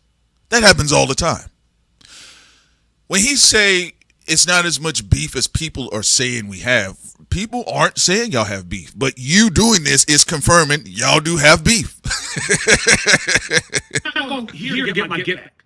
I'm just here to tell y'all some inside information that I might know based on knowing them personally. Remember, I'm not in their house, so I can't speak to the nuances of everything that gone on. I only know the character of the individuals as I have interacted with them, specifically as I have interacted with them. Okay, that's what happened with Marcellus. Let's cut to the latest. The latest, Marcellus accused by his wife of raping her in 2012 while intoxicated, and then also trying to shoot at both of her friends. He can barely hold the spit in his mouth. This is very funny, though, but you can definitely tell they do have smoke for each other. Raped her multiple times in January of 2026, punched her in the face in 2014, threw a bottle of Coca-Cola at her while she was 9 months pregnant in 2019. Again, these are all the accusations. Struck her with his shoe August of 2025, dragged her out of bed in January of 2026, and allegedly telling her she was his property. Stated she feared for her life, which prompted her to file the restraining order. What the hell's the latest? They were in, looks like Florida, like Resort World. I believe they have 3 kids together. Marcellus has 4. He has an oldest daughter, young 20s, and then they have 3 together. They're in Florida at like a baseball camp or something like that, some like baseball youth league. She calls the cops. She calls the cops on him because she alleged that the day before she called the cops, he poked her in the cheek. Pokes in the cheek, calls the cops, says that like she's fearing for her life. The cops asked their 7-year-old daughter, who was allegedly in the room, hey, did you see mom get poked in the cheek by dad? Daughter's like, I ain't seen nothing. Either way, the cops said that they found enough evidence that there was some sort of bodily harm that Marcellus, he ended up going to jail. Y'all know the vibe. If somebody gets called on domestic battery, domestic assault, domestic anything, somebody is going to jail. Here's where it gets interesting. Remember, that happened in Orlando, Florida, just a couple days ago, July 4th weekend. Where it gets interesting is like, after the cops were called for that incident, it was then found out that there was a rape allegation. Okay, that's Marcellus. But y'all, that's not where the story stops. Because who the hell is Anne-Marie, his wife? Well, Anne-Marie is coming to fame of her own. How the hell did that happen? Anne-Marie in 2023 got cast on Real Housewives of Beverly Hills. I both know Anne-Marie and I know her replacement. Acho, how the hell you know her replacement? Because she only lasted 1 season. Okay, so Anne-Marie, she was adopted. She's currently on like a hunt to find her biological parents. Well, how do I know that? Because she took that hunt to Nigeria. Now, there was a video of Anne-Marie that has since been deleted, looking very familiar with this wealthy man in like this Nigerian club. It got sent to me privately because obviously I'm Nigerian. So my Nigerian friends were like, hey, ain't this Marcellus's wife? I saw that video like a month and a half. I started doing my Googles. I was like, that's interesting. She looks far too familiar with the man that's not her husband. Leaned over. Okay, all right. That's enough. Okay. All right, y'all. I'm not going to bore y'all with that situation with their beef, but I just wanted to play that for you all to show you like how much smoke these people have for each other. Okay, now you guys remember when we always talked about people say, "Oh, blame the fans." Emmanuel Acho is industry. He's telling Marcellus Wiley, who is also industry, he's telling his business. You know, and either one of these guys can get on a different podcast and say, you know what, the fans are always in our business. They're making up stuff. You know, and for Emmanuel Acho, you know, sometimes, you know, I always thought Emmanuel Acho used to wear some clean suits.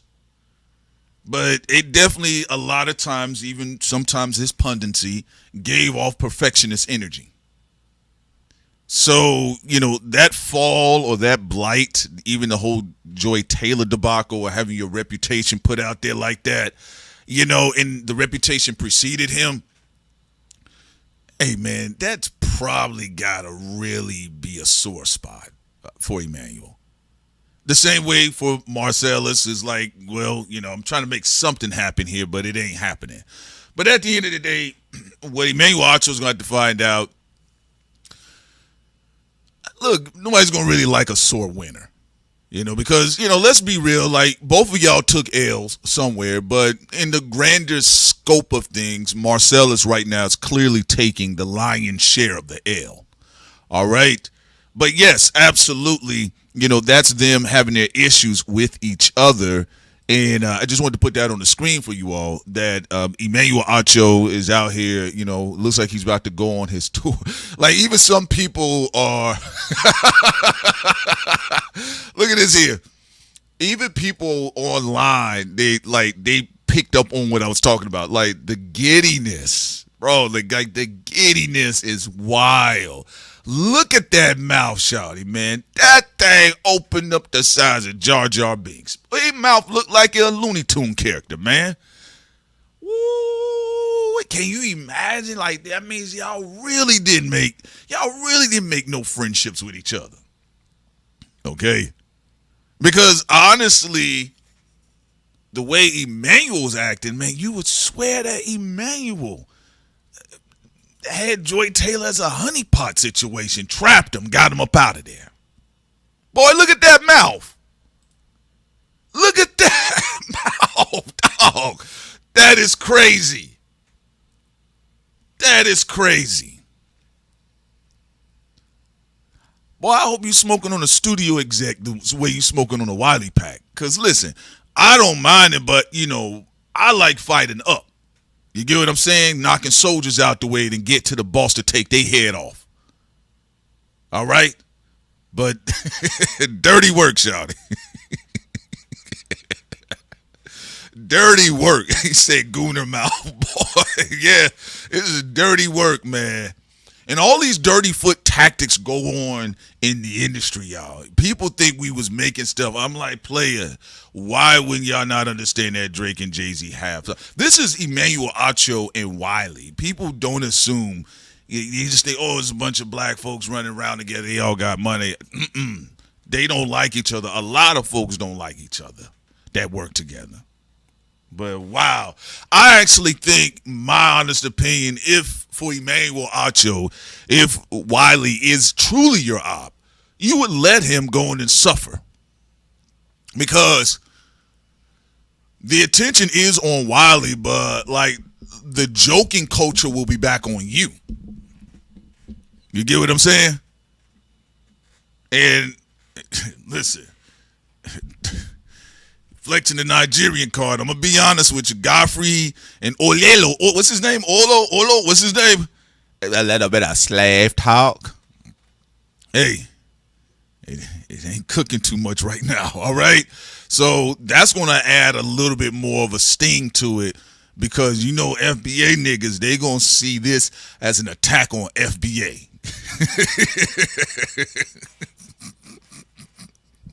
I saw a clip of Godfrey saying, it's all that black shit. I said, God, what the? They really messing with you. That ain't the first time, though. I didn't see Godfrey crash out over YouTubers. All right? But, yeah, I think in this situation for Emmanuel Acho, I just think overall it's a bad look. It's just a bad look. You know, if Wiley catching the L, you know, and people are shocked by the allegations and the accusations, then, you know, it's like you wrestling for attention again. You know, man, bro, let your ops die in peace. Now, the FBA niggas on your ass, because I didn't see them FBA niggas. As soon as he mentioned he was Nigerian, I said, oh, they about to show up, nigga. Nigga, they about to show up. All right, y'all. Yeah, I'd seen the Godfrey shit, man. Boy, he's just all that black shit. I said, black? What the hell is he talking about? And why he got on them glasses? Made Godfrey look like he's 70. All right, y'all. Speaking of more Negroes in broadcasting, excuse me, y'all. Speaking of more Negroes in broadcasting, but yeah, it is clown shit, y'all, bro. It is clown shit, you know. No, the Godfrey shit is making me laugh. Like,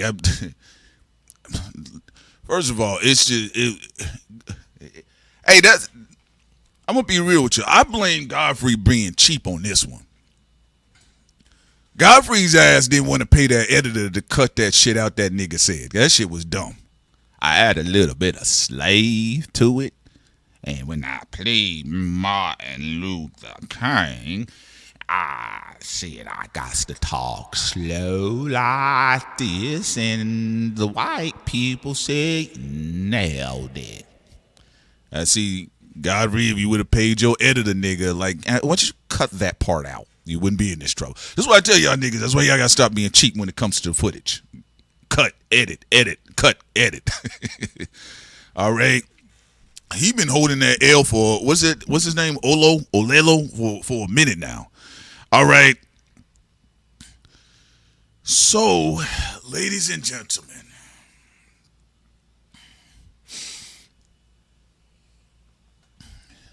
the drama concerning Jay-Z and Drake is definitely continuing on. And academics right now is saying his all-time GOAT, his GOAT. He loves his GOAT. And he's talking about Charlemagne, and he's saying his GOAT.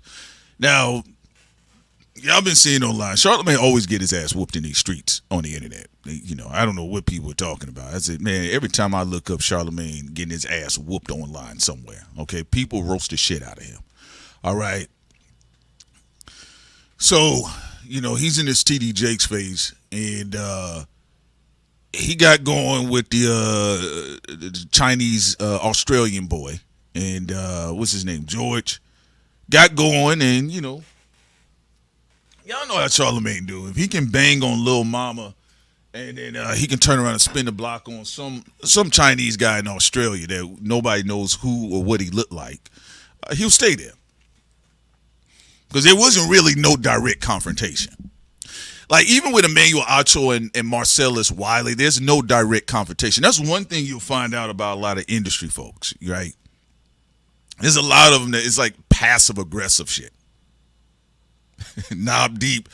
I did think whoever was ad-libbing with Funkmaster Flex, I think they need to give him a raise. He was coming up. When he said knob deep, I said, that's crazy. That's crazy. But if you really look at it, Charlemagne was very nervous about jumping in the ring 101 with a new skinny, revenerated hamster Academics. That means now when Academics drink that coffee or he drinking that hooch behind that camera, that that caffeine and that alcohol, it's going through his blood much quicker now. Ain't no gut in the way. So that nigga gonna be up there on that damn stream for 72 hours. And Charlamagne was up there talking about George, talking about who was George's stake. He kept trying to make a campaign about a person we just don't care about. That's why I said the last time when Homeboy called in, I said he gonna have to get in the ring with that new skinny hamster now. You gonna have to fight, nigga. You gonna have to fight your younger brother. George equals Grand Wizard. Yeah, I know he's a Grand Wizard account, but the nigga in Australia, like, I'm gonna be real with you. And the culture in itself don't really care about Grand Wizard. They care about what's going on with Ack and Charlamagne. You get what I'm saying? So let's be real. Charlamagne ain't gonna come at him that way. But what he is gonna do after he's seeing the metrics, he said he was going on vacation. He dropped that shit, that bomb about steak and all this other stuff, and he said, I'm going on vacation. So he went on vacation. Whack 100 came outside. Nephew! And they started talking about side pieces and girls and people shoving things up people's backside and all this other stuff. And I said, all right, we're getting into the sex life of Charlamagne. I'm not interested at all.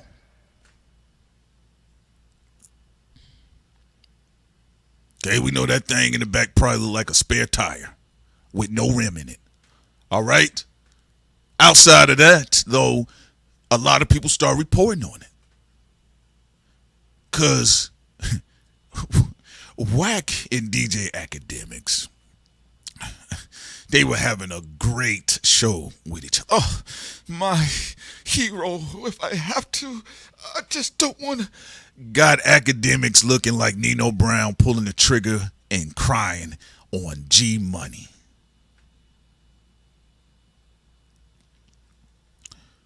So Charlamagne saw the environment. Dog, you getting fucked up in these streets. Let me net a meeting with him. Academics said, well, I'm supposed to meet with him. I probably need to wear a vest. I know. Sorry, Ariel.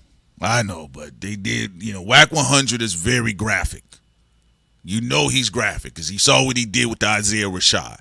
Nephew, he was holding 6 of them. They all went in his mouth. Didn't even. That reminds me, I was like, you know what? Whack is older. Talking about aunties and uncles talk. You ever be around, when you a little kid, you ever be around old black women and they raw with their mouths? And I just tell you, and I took the whole thing, and I just kept going and going and going. I said, oh, okay, I got to go outside.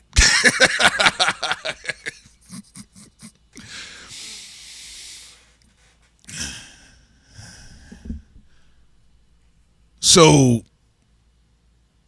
just like Jay-Z is understanding and Charlamagne is figuring out, like, oh, shit, this is a new game. I'm looking like Dirty Headband Wilt right now. Let me call him up. So Academics said, hey, Charla, he's called me and he says he wants to have a sit down. Now, if Academics was smart, he'd do a live stream with the nigga. Cuts and edits gonna mean something. So Charlamagne's gonna pull his friendship fatality that he normally does. Because people think like, oh, it's going to be direct and they're going to go off on each other. No, they're not going to do that. They actually are having to do it by way of, this is like a proxy situation. But we always told y'all that Charlamagne and Academics, that was going to be an issue anyway. We talked about that years ago. Even when Charlamagne responded to us and he said, some people said that, I said, come on now, stop it, nigga. You do that friendship fatality shit. You hug niggas to death. Niggas look up, damn, where all my glow go? Man, I was hard in these streets.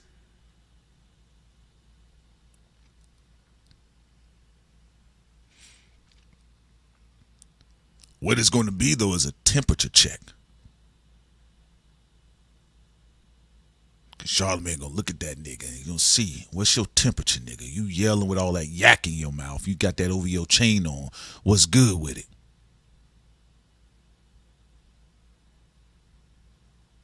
You know, it's kind of like Jay-Z and Drake. Just by Drake's existence and how people, the lifestyle supporters in the industry was treating Drake, it was always going to run into some sort of conflict with Jay-Z's existence, especially them being from two different generations.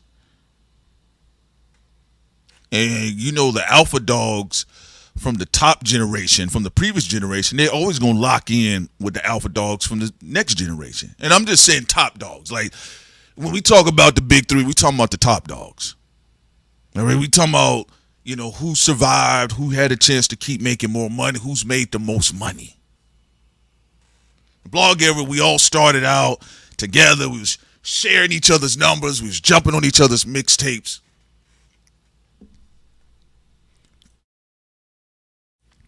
But now, nigga, you cannot afford this feature. And I'm trying to get the other two niggas out of here. That's how it is. So in this situation, the reason why I laugh at the academic situation, when people get at us, or I've had people message us, are like, yo, what's going on? Y'all see what AC is doing? And y'all have always been seeing what AC is doing.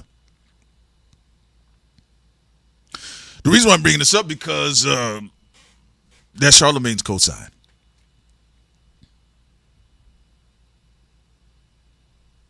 What do I think about the interview? I'll get into it. I think Art of Dialogue does a fantastic job. I said it before. I thought he got I think he had the best Suge Knight interview I've seen. And that's from behind a prison wall.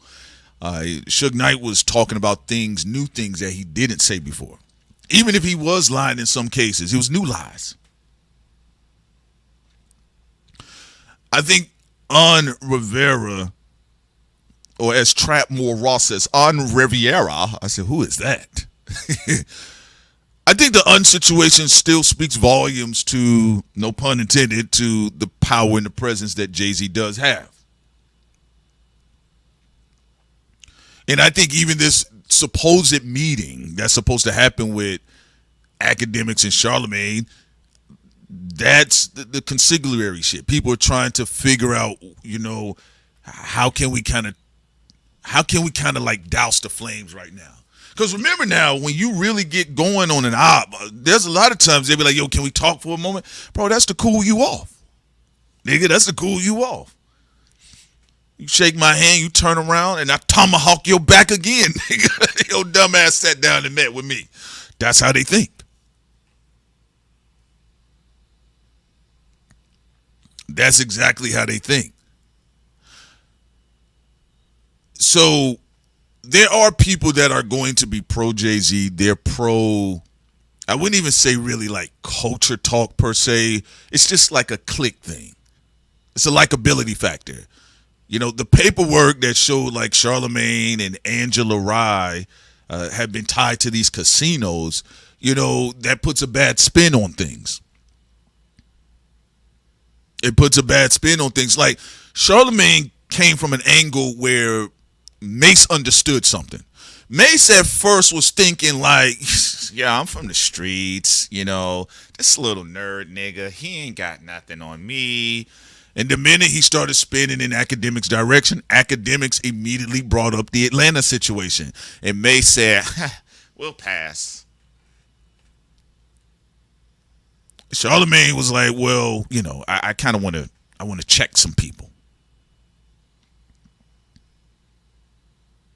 And they're all out here, new information is out here about Charlamagne.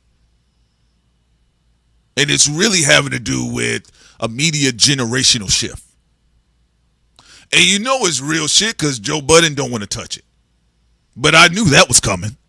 I said, that nigga ain't going to say anything. Shit, he'd rather argue with them niggas on that couch again. Make up some shit. Mark Lamar Hill fell out the chair. Nigga, let's talk about it. Now, let's say they have this meeting, right? Because people are trying to quell things behind the scenes now with this Jay-Z and Drake shit. And you know what's crazy about it? Guys, y'all know we covered the battle. We covered the battle, right? Then after a while, niggas was getting on my nerve. because I had niggas messaging me trying to tell me what to do. Who are you to tell me who I'm not? All right. So we got up out the way. We said, y'all got it. Y'all can go on and have all the traffic. I'm always that type of nigga. Nigga, I'll let the numbers go down. That's how I say it now. We'll crash the numbers down and start back up again fresh with no stress, nigga. No fucking stress. And I feel good where I am right now. I feel very comfortable. But with that being the case, though, there are people that behind the scenes, they're trying to slow this shit down. You know what's funny about all of this? When I look at Angela Rye and Charlamagne kind of have his run-on sentences on the Breakfast Club and the Jay-Z hate and the Jay-Z hate. And is there a culture where people regularly like to have fun and take shots at Jay-Z? Yes, there is a culture. But there are also the consequences to actions. And it's really just an NFL thing. If you want to be honest, niggas was even letting Jay-Z slide by with the Barclays shit. Because it was kind of just regulated to New York. And so the rest of the hip-hop nation kind of saw it like New York or New York murder. Like, that's y'all shit. But the NFL was national. And then it was tied into an international protest. I don't understand why people keep getting tight about all this. Like, I think Funkmaster Flex is funny. I don't always catch what Funkmaster Flex is doing, but I'll see clips here and there. But I don't have that type of love for Jay-Z from a New Yorker's perspective, and I don't have that type of hate for Jay-Z either from his haters' perspective. It's just, bro, we saw it. It is what it is. Now, Jay-Z, though, that particular hate that was naturally there with the nigga, it shot up. Oh, the rent was too fucking high. Now people are seething when they see this nigga. Temporarily.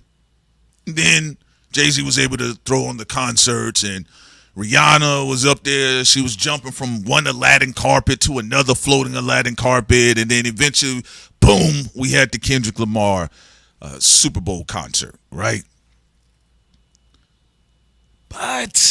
But, do you all really feel that Jay-Z is getting the same level that, I don't know, the nigga Drake got? Is it the same? Is it?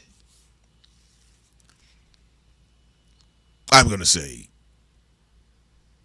not exactly the same. It hits differently, though. The hate is there. Oh, yeah, the hate is there. I don't want Jay-Z to stab Flex. All right? Because, you know, I see a lot of people that are close to Jay-Z are talking about the hate. And I'm sure probably for Jay-Z, it probably is shaking up his world. He's angry.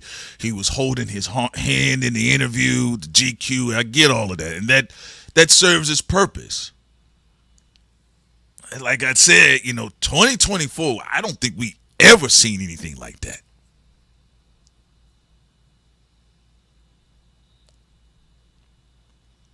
Do y'all think that with Jay-Z? Do you really feel like, let me ask you all a question. This is if you're a Jay-Z fan or not. I want to be clear, you know, because I think I'm going to just open up the phone lines. Do you all feel that what Jay-Z is dealing with today, as far as the counterculture and even people that just say they don't fuck with Jay-Z or they hate him, do you think it's the same level that Drake got in 2024 after he fought Kendrick?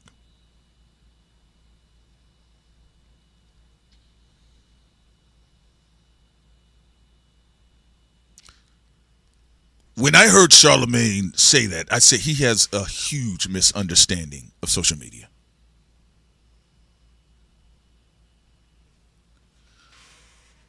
Ladies and gentlemen, I'll be honest with you. If anything, I think people at this point, overall, when you go in the streets, this does tell you the effect of the internet and the non-effect of the internet. Because even during the battle in 2024, when I was going to the store, like people were still playing Drake in the streets and stuff. You know, dudes were still up under their cars, you know, fixing their carburetors and shit, jamming to like Drake, and they'll switch over to like Migos. They'll switch over to a bunch of other shit. I heard some people, they was playing some Kendrick. I heard a couple guys walk past and they was playing Euphoria on the phone and everything. And then everything moved on.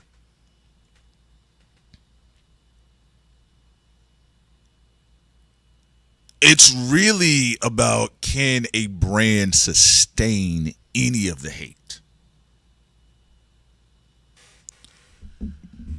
For Jay-Z, it may be a situation where just even this level of backlash just probably isn't good for his brand at all, especially with something like what happened with, especially with something that happened with Tony Busby in 2024 and then moving into 2025. Right? And then Jay-Z is a brand that still has to, you know, co-sign potential projects like, you know, casinos and other deals and things of that nature. So the value of the brand with Jay-Z is that it is a winning brand. That's Jay-Z's history. It is a winning brand, which made sense why the casino was such a big thing, a big issue. Casino Hove. So there was always going to be backlash and repercussions. We talked about this in 2017, 2018, and then in 2024, we did a thorough breakdown of what was going on. And then you guys are seeing that now. Now, you got to understand, because they're both generational players, somebody's trying to stay longer than the other person is believing that they should stay.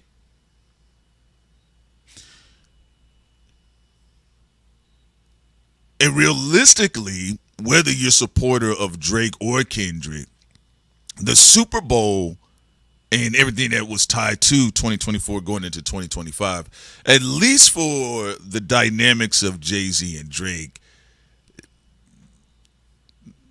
could be a point of no return for right now. The only reason why I'm saying that is because Drake's never going to be cool with Pusha T again.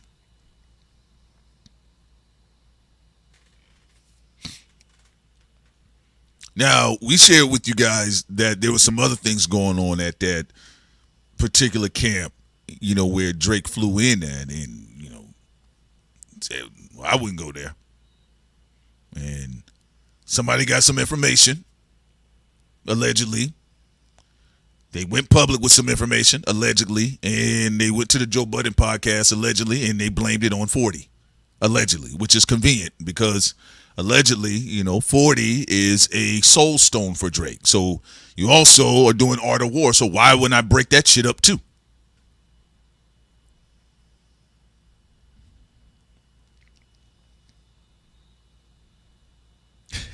Ariel said the Super Bowl opened a hell portal.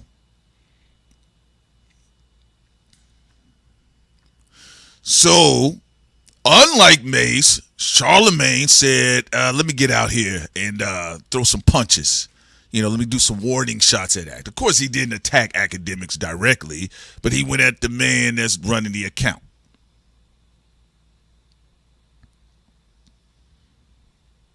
I always get tired of people telling me about whether or not academics is part of the culture. I said for 15 years about pretty much every notable rapper, right down to Nas, has been able to shout him out. Based on those type of co-signatures, yes, he's a part of it. He's here. I don't endorse anybody. But I also don't endorse the confusion because you're spinning the public into stupidity. If you wanted him gone, he would have been gone like D Barnes. Y'all made sure she was gone.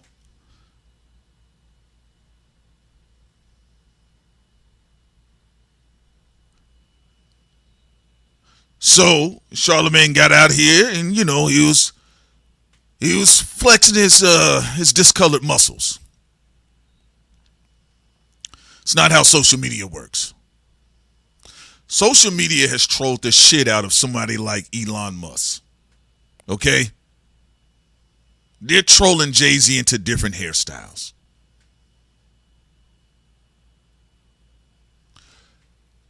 What they would say they would like to do, we got to temper this shit down because you have Funkmaster Flex come outside and add more fire to it. Whether people agree with him or not, he resurfaced the conversation. That is the point. That is something Jay-Z is trying to get away from. We are past kneeling. Look, I'm just telling y'all what it is. He got outside and Charlamagne got his ass whooped in the streets. He's still getting his ass whooped in the streets, no matter how many people cut it. People are going into his backyard now, and you know there's already a visible dislike to hatred for Charlamagne because of how his career was built. And it can't really be personal because you did build your career off of Golem shit. I mean, it is what it is. Niggas is like, what are you talking about? Niggas, drive-bys every day. Boom, boom, boom, boom, boom, boom, boom. The minute you sit down, the bullet hits your kid. What are you talking about? It's called karma. And you understand it because you guys do these things because it gets you in the before the algorithm, it gets you noticed quicker.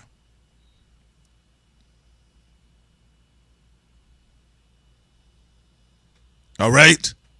So you get a lot of that goes on. And so you get into the streets and he's like, I'm back outside. That's all right, cool. Now everybody's trolling Charlamagne because of the long history. That's what it is. Now you got to figure this out. Okay, I need to cool academics down now. It's kind of getting a little bit too hot. And Whack 100's outside too. I got the tapes.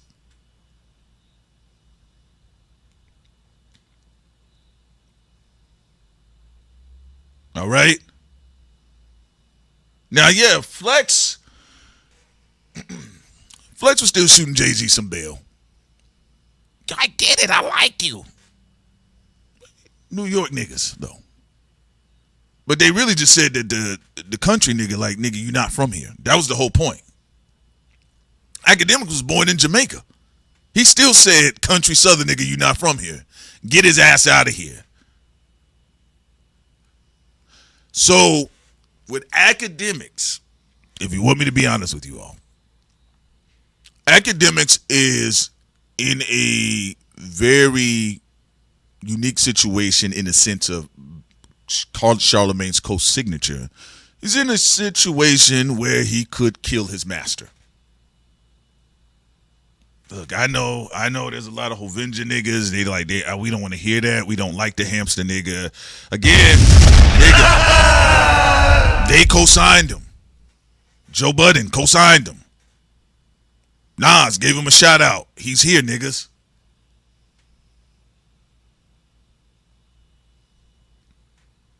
That's all this is. Now,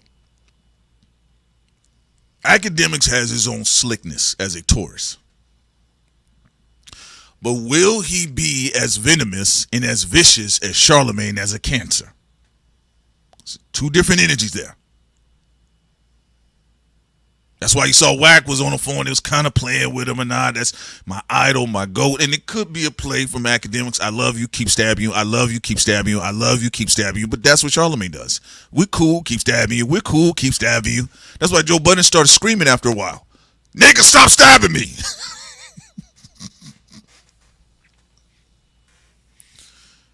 But as you guys can see, this is about complete destruction. I not only want, let's say the person says, I not only want Drake out of here, I need the media niggas with him the fuck up out of here. The other side, I need Jay-Z out of here, but I also need the media's niggas that are with him the fuck up out of here. Says Prince, do you think the shit that Ack is riding on can be reversed? Not from Jay-Z's or Charlamagne's perspective. No, absolutely not. Their brand was not built from the internet. All right? Listen, I ain't talking down on cancers. Every zodiac sign got its light and dark. But I get what you're saying.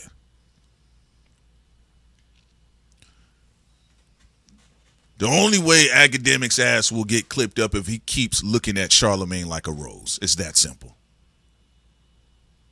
What does Charlemagne always say? I forgive, but I never forget. Spoken like a cancer.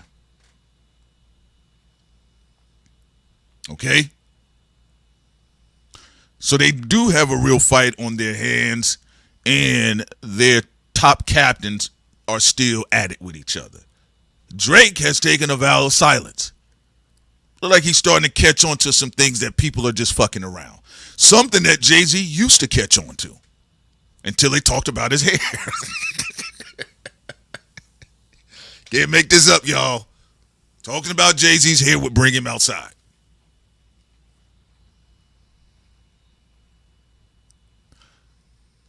That's what people have to understand. And these plays are going to continue out until someone is dominated. I know people, no, this is not going to be one of those parties.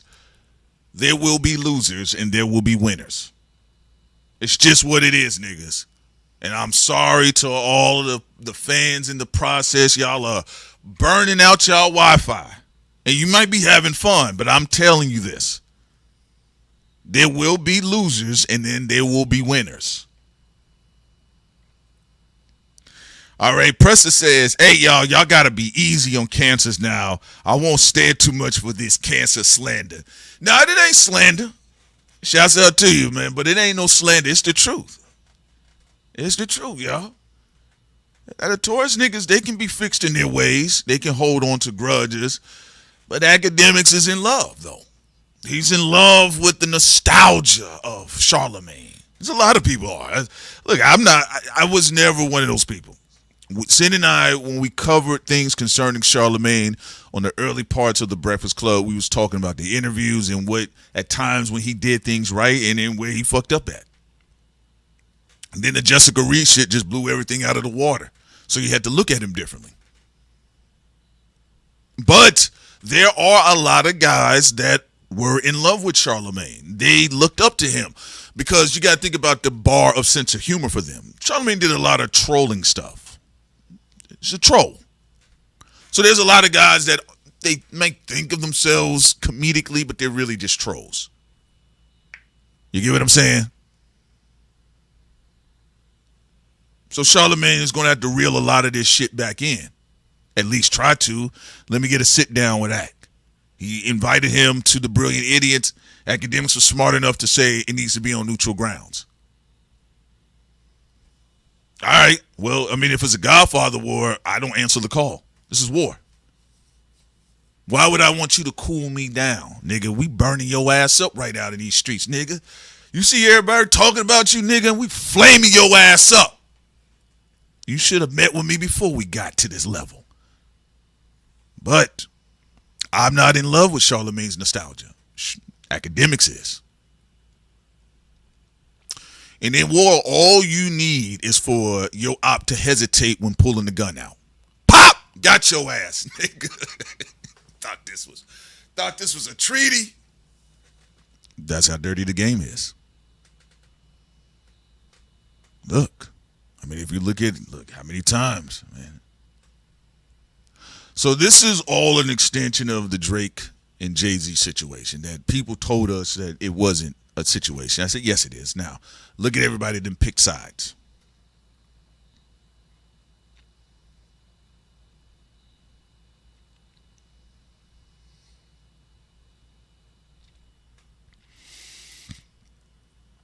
Well, I'll tell you this, Eccles. You have to understand about brand damage. And I wouldn't go as far as to say that. But what I will say is that there will be winners and there will be losers. There will be that. Yes, absolutely.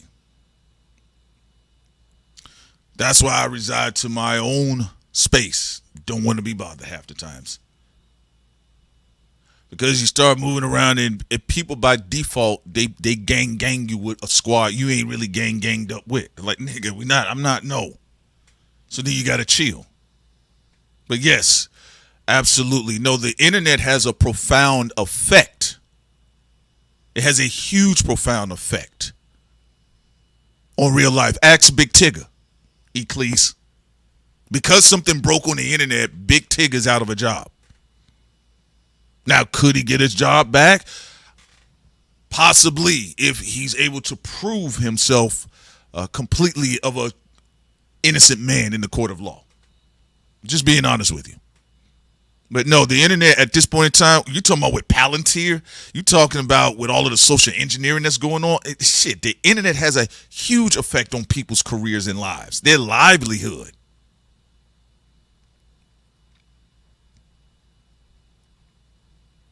Their very livelihood, ladies and gentlemen.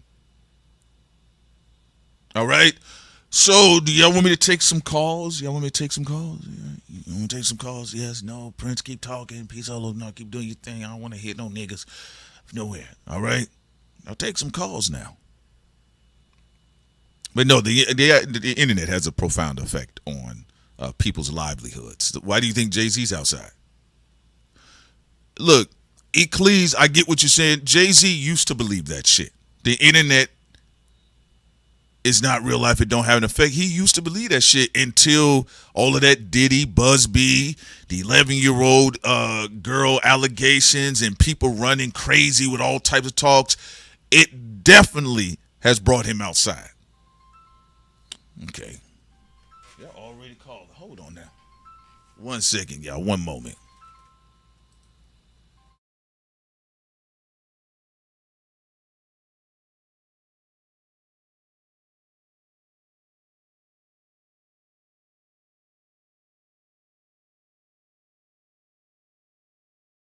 All right, then. I got to mind the power of words. Let me go ahead and have these numbers up real quick, and then I'm going to have y'all to be able to call in.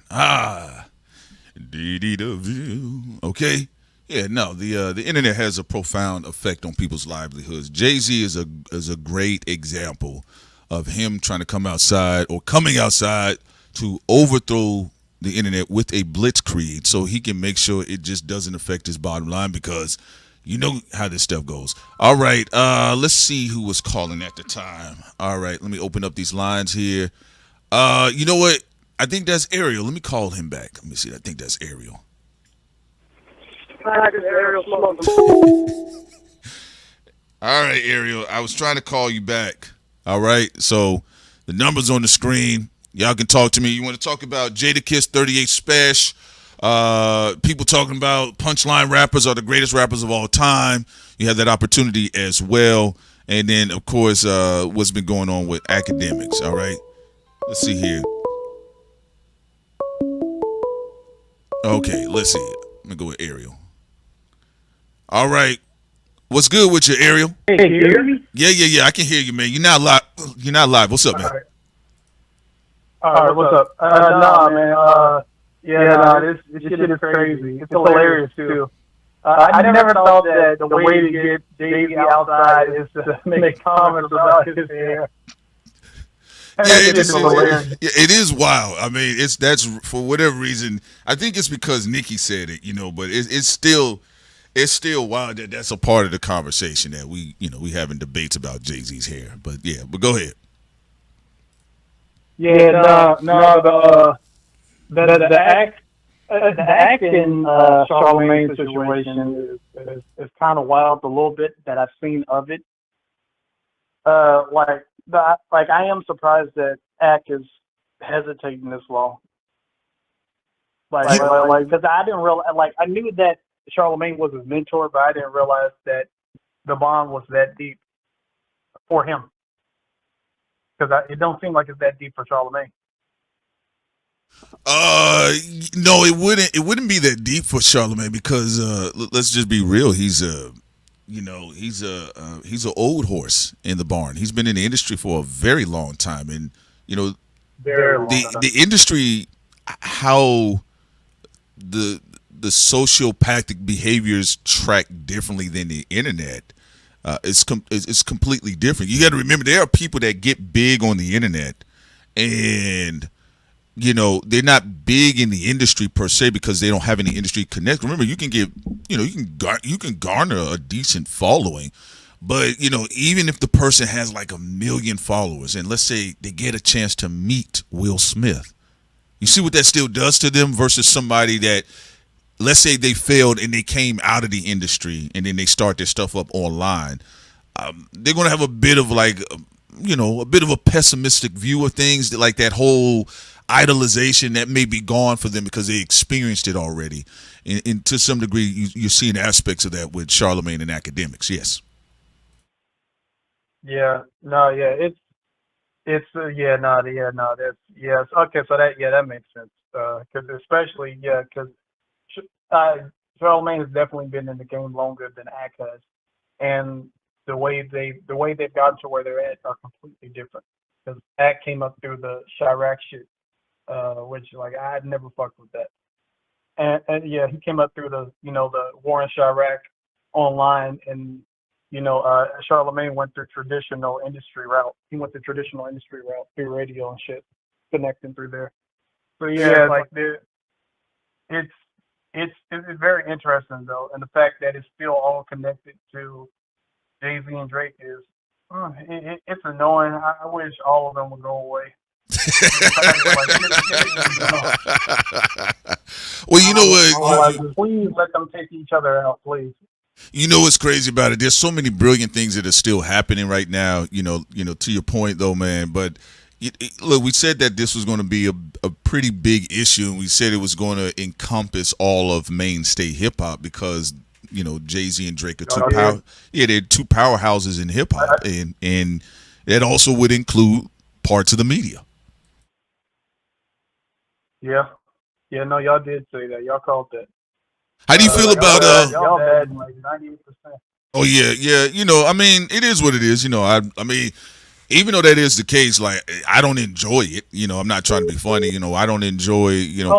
People like, yo, you gonna put Drake or Kendrick or Jay-Z in the thumbnail, then I'll be there, and I get it. And those people that they're doing it, they're gonna get their money. It is what it is. But yes, that is a huge part of the dynamic here. Also, I'm very interested, just briefly before I get to the next caller area.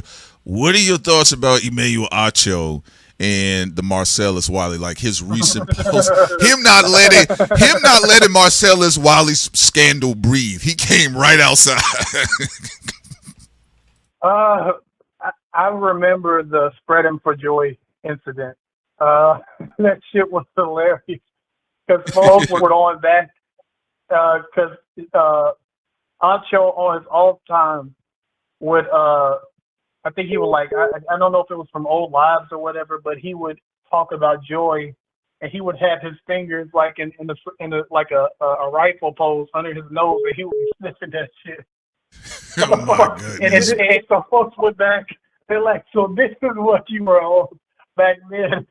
And then Marcellus was doing video after video after video after video after video on this dude during that time period. So yeah, I definitely understand Acho's trying to get his get back.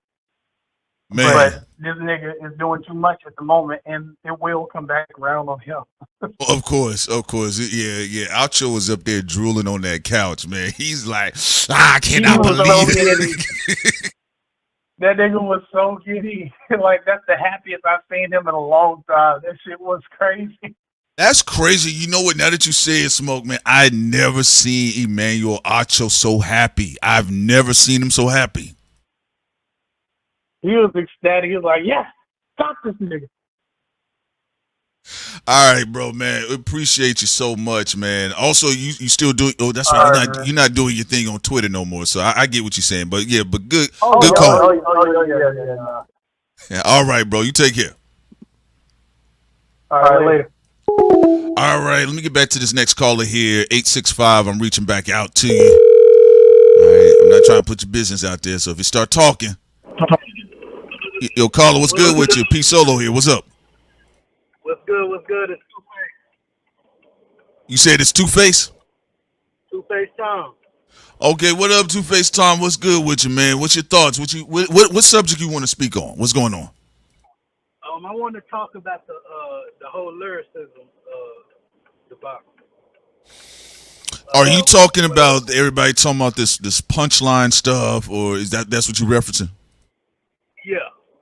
All right, cool. What you shooting? Where you going at? Because if you think Jadakiss is the greatest rapper of all time with the punchlines, or what's up? I ain't gonna say he the greatest rapper of all time, but he is top 5 when it comes to those punchlines. But I just think when it comes to lyricism, like we've been having this argument since the beginning of freaking hip hop. When the LA started popping off, the main thing motherfuckers up north was saying was, "Oh, they ain't doing no punchline. Oh, this ain't the flow that we got. Oh, they beats sound look different than ours." And then when the South start popping, oh, they ain't doing punchlines either. They flow more melodic than that is. That ain't how rap's supposed to be.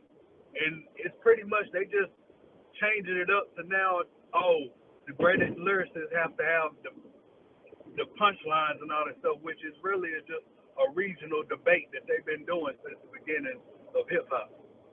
I get what you're saying. I'll just tell you this. Like, again, this really kind of got kick-started recently because of what Lupe said, how he judges lyricism. And he said by that own metric, he, not only Nas, but he himself wouldn't rate himself that high. I think punchlines have always been around. You get what I'm saying? But I just think I really give it to, I would want to say, Cassidy. Cassidy and Fabulous really made it like a focal point because their punchlines were actually not only witty, but they was like kind of funny though. You know what I'm saying? Right. But all Cassidy does is rhyme in punchlines. You get what I'm saying? You like, don't try to get Cassidy to tell you a story. He'll tell you about punchlines. That's all he's going to tell you. But now, to your point, there's always going to be regional bias. So, West Coast, there was going to be a lot more. They're more melodic, just like the South, but just going to be in different pockets. I don't really put too much emphasis on it. My personal opinion.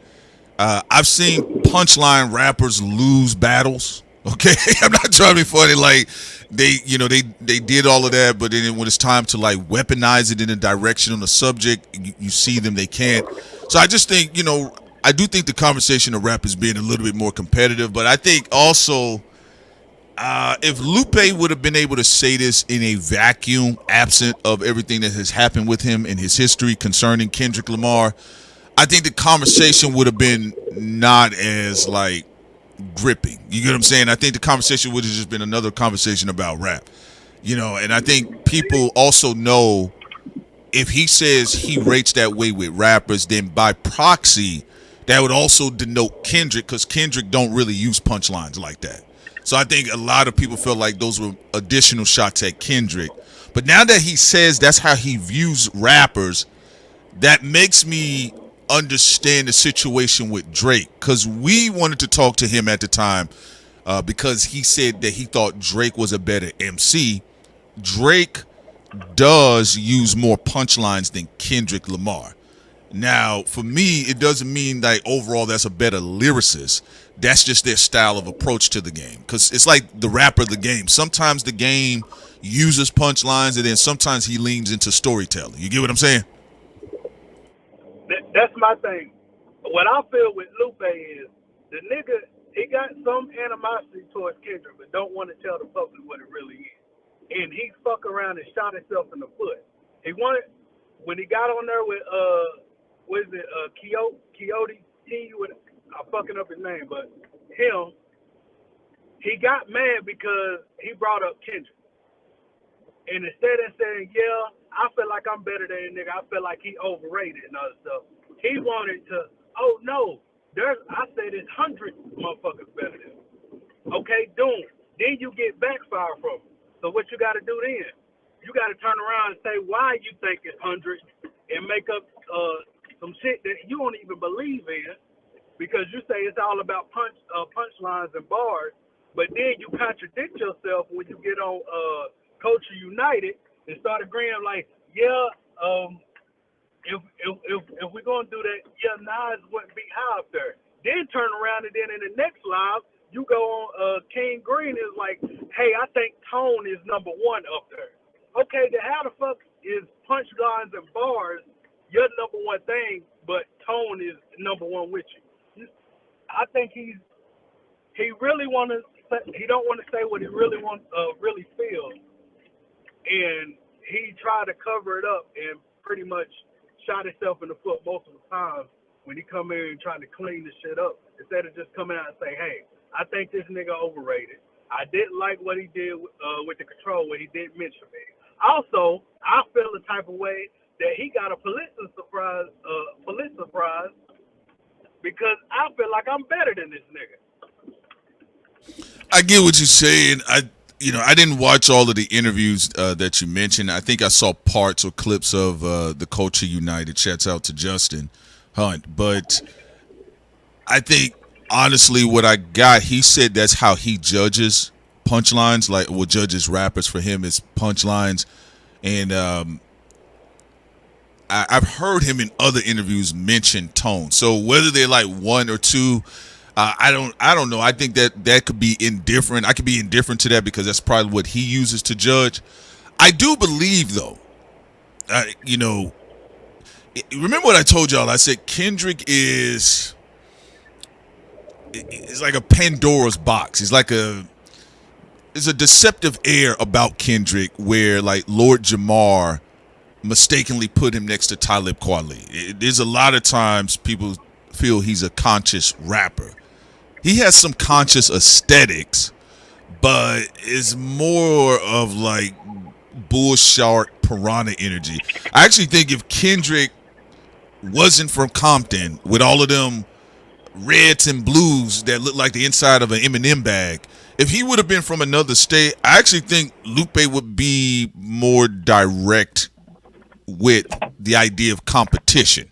I think in this situation, because he did say on the Culture United, he said fans get rappers killed. You get your favorite artist killed.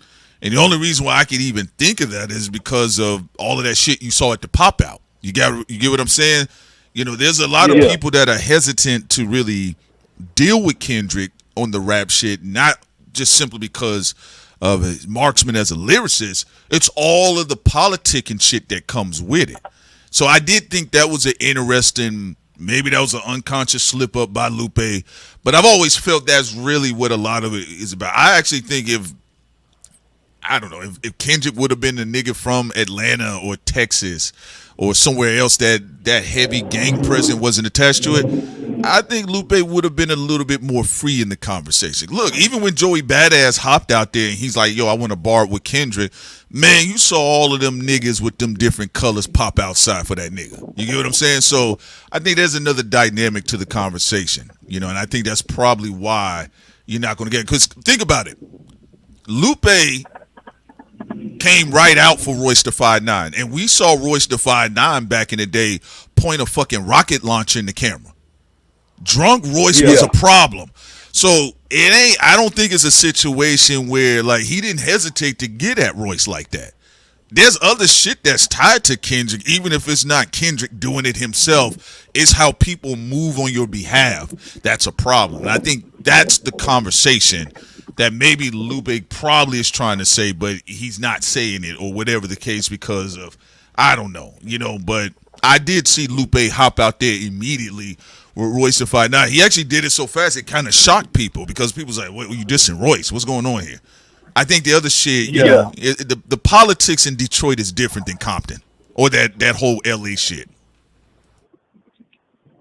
Okay, yeah, I get what you're coming from. That's the only thing I can see, but outside of that, I think if he wanted to compete and maybe if he felt that there was an environment for that, I think we would have already probably saw a Kendrick and Lupe battle or at least some collaboration. Yeah, I get you. All right. I need to hop off of this real quick. All right, you take care, bro. Thank you. All right, ladies and gentlemen, 903-600-0530. I'll take a few more calls if you guys are interested in calling in. But no, I get what Two-Face Tom is saying. And am I saying I'm not in Lupe's heart? I don't know what emotions he holds towards Kendrick. But it is interesting that he said y'all get artists killed, and I think he routinely performs in LA, if I recall. I don't know where the nigga stay or whatever, but now Kendrick got a whole nother shit tied to him outside of the Pulitzer Prize. That's what I say. It's like that Gemini shit. It's the light shit and the dark shit. You get what I'm saying? Even Drake was referencing it during the battle, and Drake's another one that he got a whole bunch of other shit tied to him that's, that make people think like, oh, this is just a Canadian pillow face nigga. And both them niggas actually got some dark shit tied to them on the other side of the game, allegedly, okay? But with Lupe, yeah, he from Chicago, and, he got his man Chili Chillin'. There are people that, I know personally that, they fuck with Lupe, right? But it's just not the same level of active politicking as what you saw with Kendrick Lamar. You get what I'm saying? Kendrick has fanatics like Eminem. Drake has fanatics like Eminem. Well, that's what made the battle. That's why I pulled so much in. But that was 10 years of accumulation. You gotta remember that was 10 years. Listen, people are talking about 2 years post the battle. Like, people like, God damn, y'all still talking about it. People forget these niggas was dissing each other for 10 years. So technically, based on Kendrick and Drake's history, y'all niggas might got 8 more years. Yeah, P Blaze. Yeah, no, I actually know officially. You get what I'm saying? I just think people are not interested in having those dynamics, because if it's not a conversation between the two artists like Kendrick and Lupe with both of their backgrounds, the other niggas start talking. You get what I'm saying? And I think that's where the fandom doesn't catch on. You get what I'm saying? Like, they don't get that part. Like, people looking at Lupe and they like, man, I'll watch this nerd ass nigga. Look, there are niggas in Chicago, you cannot touch Lupe. I'm telling you. That is for a fact. Same thing with Kendrick Lamar. You be like, man, I'm going to take this nigga, I'm going to roll him up in the ball. That ain't going to be a good look. So, and a lot of times with particularly prominent artists, that's usually a thing. It's kind of like even when Diddy kind of lost focus and they say he got in Drake's face, and then Jay Prince, he triggered the network. Yeah, there's Houston, but sometimes when Jay Prince is talking, a lot of people ain't catching that nigga triggering them dark networks. Chicago, Atlanta, St. Louis, like it's not what the fans think. And so when he says the fans could get rappers killed, I always said record labels be setting y'all up. But on the other side of it, fans don't know that because that's not how y'all market it. The reason why a lot of people feel like, oh man, I'll knock them glasses off of Lupe's face. Lupe was never marketed as a street nigga. Not to the general public. There are niggas that are probably trolling the shit out of Lupe, wouldn't set foot in the backyard where his niggas are.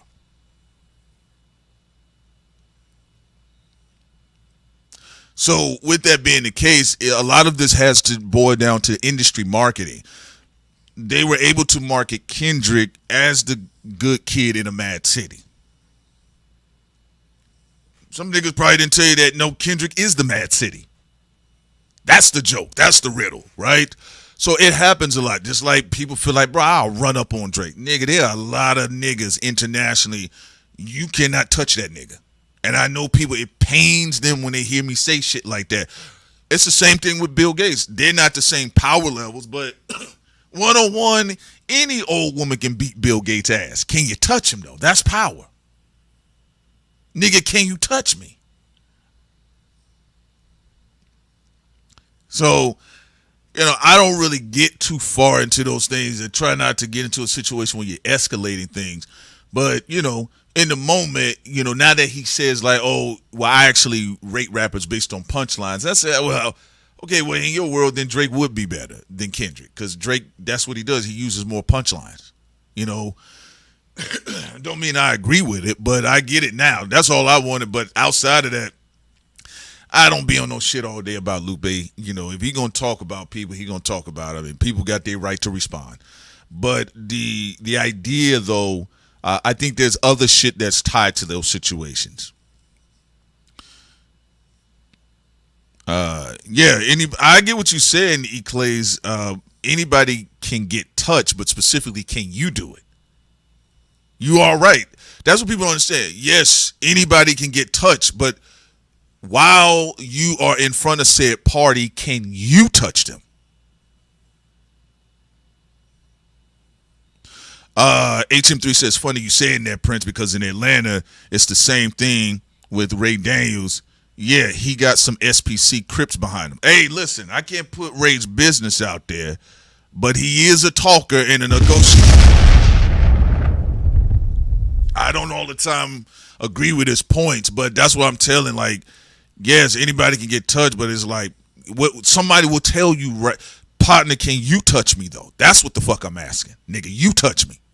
That's how people act. You know what I'm saying? They got some real weight behind them, you know, and that's where you wrestle with your ego. Like, yo, man, I know this like it's a shrimp, nigga, but dog, do I really want to get stumped out in this club tonight? And I've seen men and women that could not handle their ego, and they was like, bro, I'm gonna knock the glasses off their face. And I've seen them get carried out the club. Like, I've seen that. So that's why I say, both Kendrick and Lupe, they do have a lot of things in common. They're not the same artists though.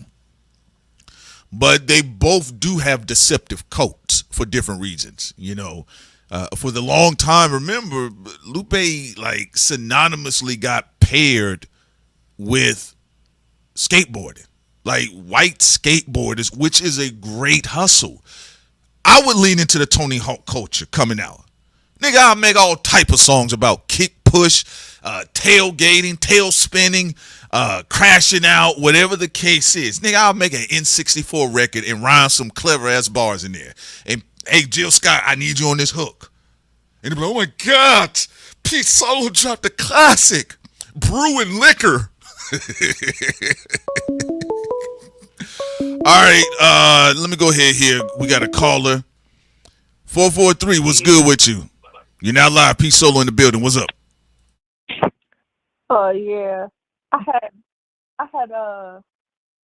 don't agree with Jay-Z or anything that he's doing right now. What? Okay, all right then. All right, where you calling from? Maryland. Okay then. All right then. Okay. What you got? How old you sound like you 15. All right now. Okay then. Let's go. I'm about 24. I'm 24. Oh, okay. All right. I was like, hey, be careful now. All right, but let's go. Let's break it down. Let's go all the way from the DMV. What you say? You don't agree with anything that Jay-Z is doing? What's good with you? Yeah, like he doing all that stuff, like that weird stuff. I remember watching one of your lives. You said he was hanging with the Blue Bloods or trying to hang with them. Like, he a coon in my opinion. Go ahead. Like, why would you, like, Dame was right. Like, he be moving dumb too, but he was right. Like, why would you go sit at a table instead of, like, making your own? That is true in the sense. I get what you're saying because, technically they had their table, which was Rockefeller Records, the Rockefeller camp. But, I'm going to be real with you. A lot of really rich people in this, man, they don't want to build nothing up. They don't want to do that work. You get what I'm saying? They like, I want to come in and just tell me where I need to stand. That's how they are. You get what I'm saying? Yeah, but that's how you get richer, though. That's how you get more money. When you build. You're right about that. That is wealth building now. I mean, listen, you can take the long journey and actually have something like legacy where it'll stand the test of time, because the only thing about that space, as you can see right now with Jay-Z and even with Charlamagne, because all of the Jessica Reed shit, when it popped up, it scared the shit out of him, right? He was worried about losing his deal, and he did lose a Showtime situation, I believe, or no, it was an HBO deal, and then he did something at Showtime, and Charlamagne still got niggas in his backyard right now that he take pictures with, he be on camera with, that we know for a fact they're the ones that were really putting that hit out there on him, right? So he don't even know niggas in his own backyard is shooting his ass up. But to your point, you know, when you build in them spaces, you take that level of corporate money and you have investors, and at any point in time you can get canceled. It kind of keeps you, as they say, tap dancing around, you know. And even with Jay-Z, when those accusations popped up in 2024 and 2025, you know, they was talking about canceling him. You get what I'm saying? And Roger Goodell was like, we're standing by Jay-Z. But I still wouldn't have took. He should have went over there, had dirt on him like that, or if any, like, you know what I mean? He shouldn't have been over there with Diddy. That was a dumb decision. He been running with Diddy for a long time. You saw when they kidnapped Diddy, when they locked him up, when SWAT came and kidnapped Diddy, Jay-Z canceled that rock brunch that year. He said it's over. The rock brunch is done. But yeah, that's the risk when you go into them spaces like that. And you know, I know a lot of people from independent spaces, they work hard to get in there. But at any point in time, if you know you offend the wrong person, you don't shake the right hand or you shake the wrong hand, they can shoot you up in them spaces all the time, especially if they trying to make more money to get you out the way. Yeah, it can go bad on. All right, that's all I wanted to talk about. All right. Y'all. Thank you so much. Thank you for calling in. Appreciate you. Y'all funny. Y'all said that sound like sin. You said, look at Cold Knox. You see how black people do? It's definitely sin. Thought crimes playing around. That's sin. Let's see here. Cold Knox says Jay-Z doesn't know Diddy. Yeah, you know, I mean, to her point, you know, shouts out to the DMV, but, you know, that's the risk, you know, and people look to get the bigger bag, but, you know, even in the esoterics, like you're getting more currency, you're getting more money for a reason. The cost is going to be greater. Be more sister. Yeah, the cost is going to be greater. But we'll see where it goes. You know, Jay-Z's still, you know, trying to make his moves. They said that we're hearing from what we heard, you know, from somebody. Now, this is something that we did. This is somebody that talked to us, that this is all setting up for an album rollout. This is supposed to be an album rollout. He's supposed to do an international tour. He added some more dates to his concerts. And at some point in time, he's going to drop an album. You know, one person, it was like, oh, it's going to be Reasonable Doubt 2. I did laugh. I said, I mean, I'll see. I mean, he did do Blueprint 2 and 3, but I can't see it. But if he does, we'll check it out just to see what's going on. Let me see what else. Dame downfall was his mouth. Jay was on tour while Dame was in the office killing deals because of his mouth. He was offering 420 deals. He was doing the most. Well, let's see. All right, 201, what's good with you? You're not live. What's up with Thought Crimes? What's good, man? I didn't think I was going to get on so soon. I just want to first give the show all love bombs. It's J1 Broadway, also known as Rodney Henry. I'll be popping in and out of your chats here. I just wanted to tell y'all that you guys are doing a fantastic job. Like, I found y'all a few years ago, and you guys were talking about Hove, and I'm gonna be blunt with you. And I want everybody here in the think tank, if I got just a little bit time, I don't want to take all your time. That's fine. But I'm a Nicki, and Sin said it yesterday. I'm a Nicki fan as much as I'm a Cardi fan. I'm a Kendrick fan as much as I'm a Drake fan. I'm a Hove fan as much as I'm a Nas fan. For me, it's always about the art. I'm an artist myself. I've been acting since I'm not going to say my age. I've been on Broadway, did a couple commercials. You can YouTube me. I'm not YouTube. You can Google me if you want, Rodney Henry Jr. You'll see my credentials.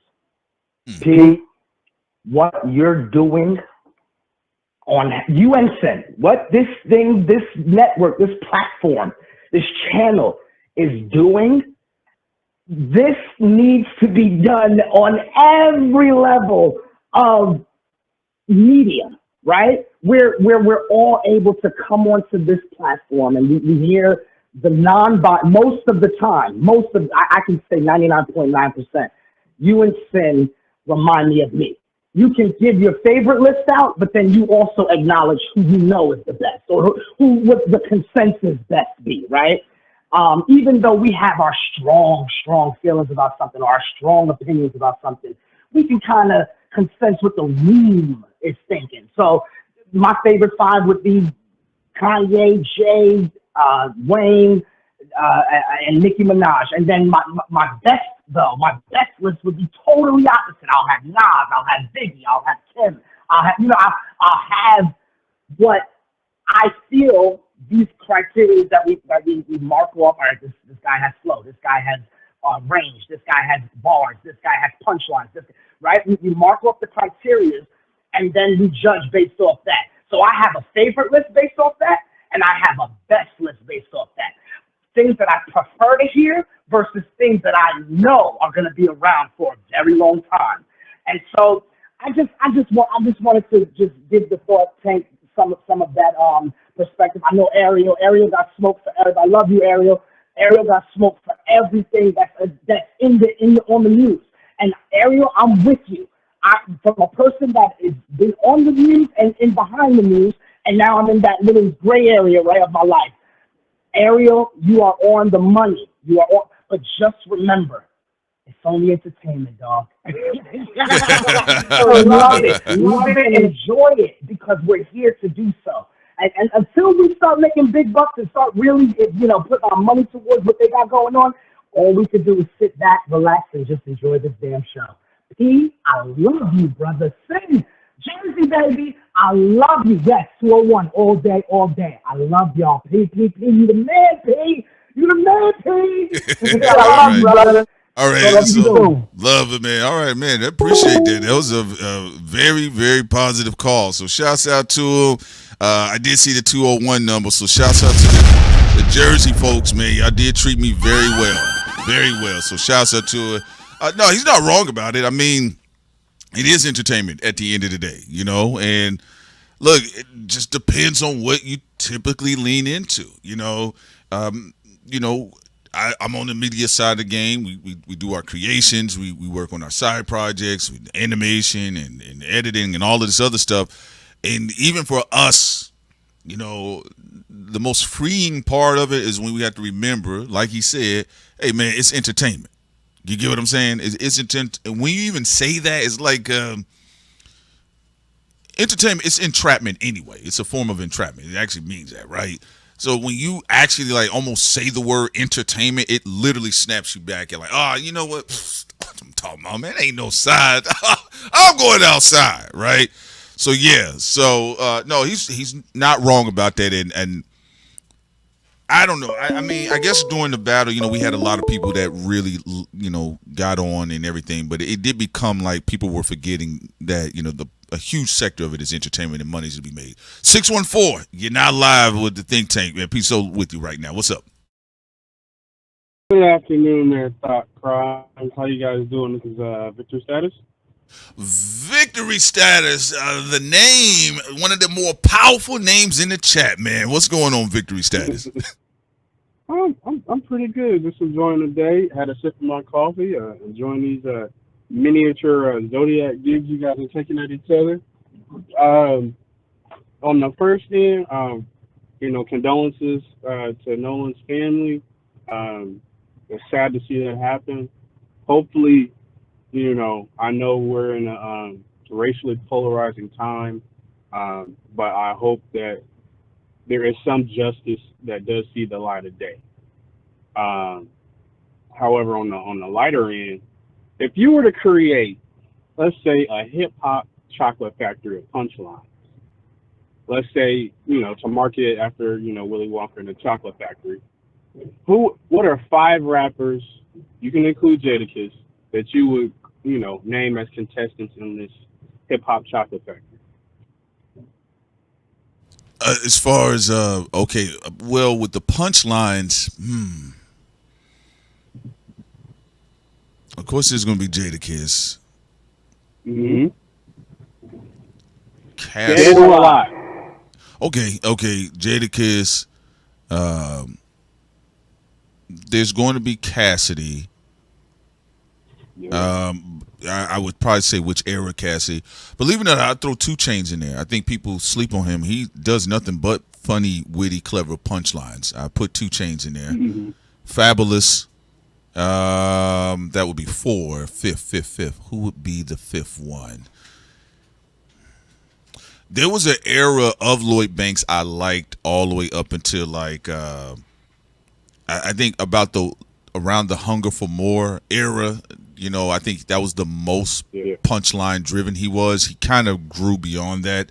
Oh, you know what? I'm tripping. I actually would give it to I'll probably give it to 2000 to 2006 Joe Budden.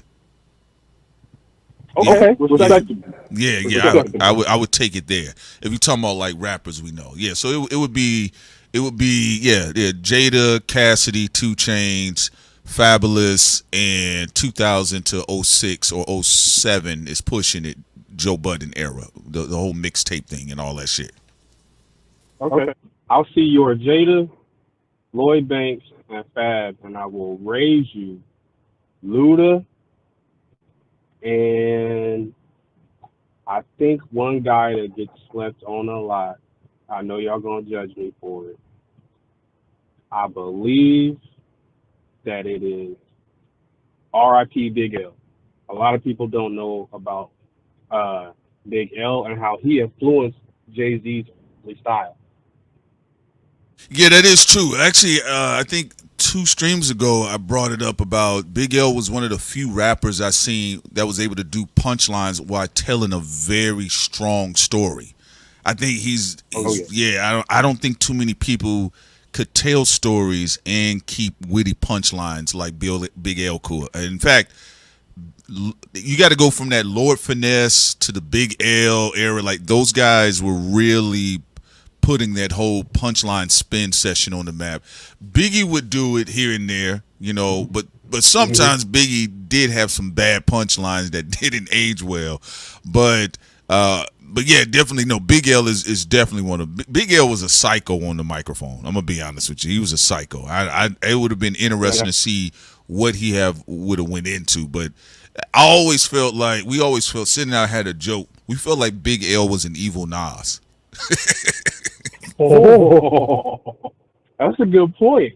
I mean, aside from his his guy AZ, who else can keep up with Nas like that? Yeah, and actually Nas, the most punchline driven he was on Illmatic. Like if you go back to Illmatic, Nas is really doing nothing but running through punchlines. He's just doing a bunch of punchlines. You know, on Halftime, it ain't hard to tell. It's just what it is. But no, that's not bad. Yeah, Big L is definitely a premier MC that in fact, when Papoose first came out, they were kind of marketing him as if he was like a new version of Big L. I thought Papoose could really rap, but Papooses flow, not in a negative sense, it's a lot stiffer than Big L's. Big L's flow is just like water a lot of times. There's a few niggas that is like water. Jay-Z got that. Nas when he gets in the pocket. AZ is one of them as well. Jid does the same thing. Kendrick has that, like Ain't Nobody Pray For Me when he was just spitting, just flowing on there. So it's a few of the MCs that really get into that weird watery flow. But I just always thought Papoose was a lot more rigid and stiff with his flows, and it's not a negative. It's just that's how he's punching it because he wants you to really hear that he's building on punchlines all day. But yeah, no, great point, man. This is a great question. Gotcha. Now this big Tigger thing, I don't think he's gonna be able to watch this often. I don't think so. I don't think he's going to have the privilege of an explanation. My honest opinion, he may be able to do something. He may have to go on some podcast runs. Again, that's if he's also 100% proven that he did not participate in domestic violence himself, outside of him actually being a victim, because there are men that can be victims in domestic violence. But I also think, in radio world, he's too old to have been cut like this. from something like this. Yeah. You get what I'm saying? So the recovery time for him he doesn't have as much grace with the recovery time. But go ahead. Do you okay? So on that note, do you believe in like a long-term honey trap? You know, instead of it being some type of enemy from outside, is somebody within the company that's like, you know, hey, let's see how long this takes to play out, and that way we can get them and not have to pay them any type of severance or retirement. I mean, anything is, you know, when you're talking about corporate sabotage, I mean, the lengths they go. I don't know if Big Tigger was carrying that type of way, or was he seen as that type of threat to the station. I didn't hear anything, but from my understanding, again, I don't know the lady's background, but I've been hearing a lot of people said that she had a very, very spotty, questionable background. In fact, I think she got arrested recently for kidnapping charges. So, you know, I just think, you know, it's just one of those things. Like, I feel like is it going to mess up my money? You know, is this messing up my money? You know, and because it's one thing, you know, maybe you get a job cut or they lay you off, but you don't want your legacy or your brand besmirched. Because Tigger, at the end of the day, he's his own brand. So, you know, he has a trusted brand moving around through Atlanta. You know, when he shows up to the HBCUs, you know, people look forward to seeing him.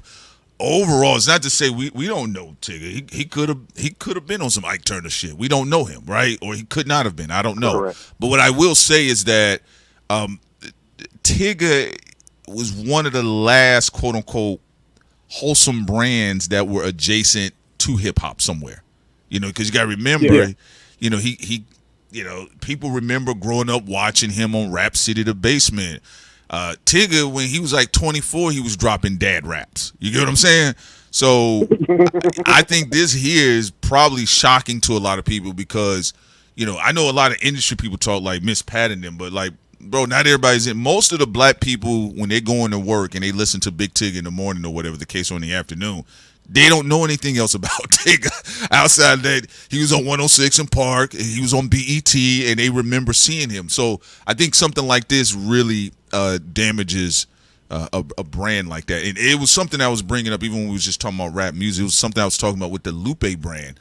Like, I don't think that's why I said the split of the mindset, you know, where you're coming from versus understanding how your brand is coming off. Nobody associated Lupe's brand with some of the activities that he got going on. So that's why people were reacting that way. And with this Big Tigger situation, it's the same way. Unfortunately, he probably won't get the grace if to even be proven innocent in the process, not a leave of absence or anything like that. But you know what it is. But go ahead. Oh man, yeah, dropping bombs today. Another dynamic stream, man. Appreciate y'all, man. Y'all have a good one. All right, no doubt, man. No doubt about that. You take care. Yeah, you know, with the Tigger situation, again, I can't go too far into, like, I don't know the ins and outs of everything. And I do understand gender is a part of it because, you know, men, women, black women, black marriages, black relationships. So all of the wonderful hot spots to get triggered in the algorithm. But overall, the only thing I can say is that, you know, it would suck, you know, if you didn't do anything at Tigger's age, because I don't know, I think Tigger's a little older. I think at Tigger's age, that sucks to get cut on something like that. Now, if he gets a chance and they like, we want to bring him back, you know, that's different. But, you know, a lot of these contracts have moral clauses too. You know, they got these morality clauses. It's like, you know, domestic violence, sexual assault, you know, you don't get to retire like that, you know. But a lot of people said, you know, there are people close to the situation that said that, you know, the lady had a troubled background in history. Also, Dope says, I saw on that tape, that Tigger tape, two people tussling and falling. Unfortunately, she was the one that got hurt. Tigger was warned about the chick and ignored all the signs. This situation will be reversed. Tom Joyner took his money and said, F this. Y'all not going to do me. I'll get to this last call here. All right, 407, you're now live. What's good with you? Hey, what's going on, Prince? This is Cal something. Oh, Kyle something, man. I saw you up in the chat early. He was like, damn, y'all will open the lines up when I can't call. What's up, Kyle something? Yeah. I wanted to talk about the whole punchline versus the punchline angle that you were talking about when it comes to the rappers and things like that. Sure, yeah. Oh, what you said? My bad. No. Go ahead. Yeah, I said sure. Go ahead. So, and it ties directly into the Loaded Lux and Hitman thing. So, me personally, the punchline rap is cool. We love it, but typically, like growing up rapping myself and watching other people rap, like punchlines is like the first thing you kind of like learn how to do for real. Like that's the low barrier of entry when you're getting into rap. Like gun big like a da da da da, or like these like caption raps kind of. And it's cool, don't get me wrong, and there's some people that master it, but that style does not hold, in my opinion, does not hold a candle to people who can like you said, like paint vivid stories, be intricate. Like I love Lil Wayne, I feel like he's one of the best ever, but Lil Wayne can't fuck with Nas. And you see it, like every back and forth that we've seen Wayne get into, he cannot make good diss tracks at all. No, like if it's not random punchlines strung together, it doesn't hit from that man. Yeah, I get what you're saying. I actually think, well, first of all, Loaded Lux is a different type of beast. Loaded Lux is actually a very powerful visual storyteller. That's really what hurt Calico. Calico came with schemes, he came with punchlines, but Loaded came with the narrative. Like, your pops wasn't no gangster, right? That carried weight, and humans love for you to tell stories more than anything else because that's what we all was exposed to as a kid. I will say, with 38 Spesh would have to be careful. Jadakiss isn't just a punchline rapper. Jadakiss is very dangerous with schemes. He's very dangerous with narratives. I think Jadakiss, a lot of times, he loves to have fun with the punchlines. But Jadakiss is a powerful vocalist. He's an incredible performer. He literally carried the whole verses. D-Block did their thing. They all did their thing. But I knew when Dipset was going in, and I said it on the air, I said, man, they about to get smoked by the Locks. Not even on no fan shit. Just they are active performers, and Jadakiss was a Tom Brady of that shit. But going back to it, I think 38 Spesh, I think there was like a bit of premature action going on there. I think he might have been trolling like, yo, I feel like, Jada's ducking me, and Jada's like, I'm giving you the smoke right now. He said, how about I just come right at you, right? And I think getting in the ring with Jada, 38 Spesh would have to advance beyond punchlines because that ain't going to get the job done. Not at all. And there, even when it comes to like the people that I value when it comes to punchlines, the majority of them are battle rappers because I view like rap as an art form, yes, but battle rap is a sport. And when it comes down to it, it's one of the few sports to where you get better as you get older because your brain is a muscle that's getting sharper if you train like that. So like you said, with Loaded Lux being a different beast, when he battled like Calico and everything, yeah, absolutely. But Hitman is a punchliner type of guy, like a performance and punchlining type of guy. I don't know if you saw when not recent, probably like a year and a half ago, 2 years maybe, Murder Mook battled Hitman. And Murder Mook is in that same tier of like, this guy can rap his ass off. Like it's not just punchlines. He'll like script out a story and he's telling you a story in the whole battle. And Hitman couldn't get around it. Yeah. So it's like, No, you're right about that. Yeah, it is dangerous because, like, when Loaded said AI stepped over Murder Mook's leftover, like, I mean, it is a punchline, it is a clever pun play, but it's a visual bar, like because when you're saying things and immediately, even people who inherently cannot paint pictures in their head, right? But you immediately put an image in people's head that speaks. That's more than anything else. You get what I'm saying? So, I get it. Punchlines, they are cool. They're fun. And you do hear some clever ones, but you got to come with the whole package. And I think that's where the conversation kind of gets lost in because to your point about Hitman versus Murder, I'll give you another one that people just didn't see coming. Mace versus Fabulous. When Fabulous was, when they were having their issues, and Fabulous came out with, his punchlines and everything.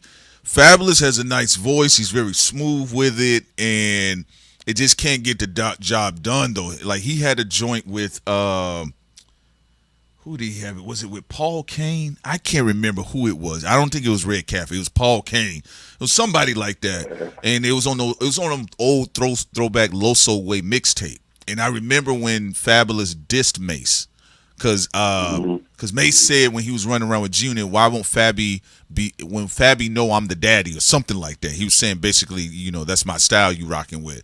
But even with as slick as Fab is with the punchlines, like Fab is one of the best punchline riddle kings. Like, even Royce said, how the fuck he keep coming up with these punchlines, right?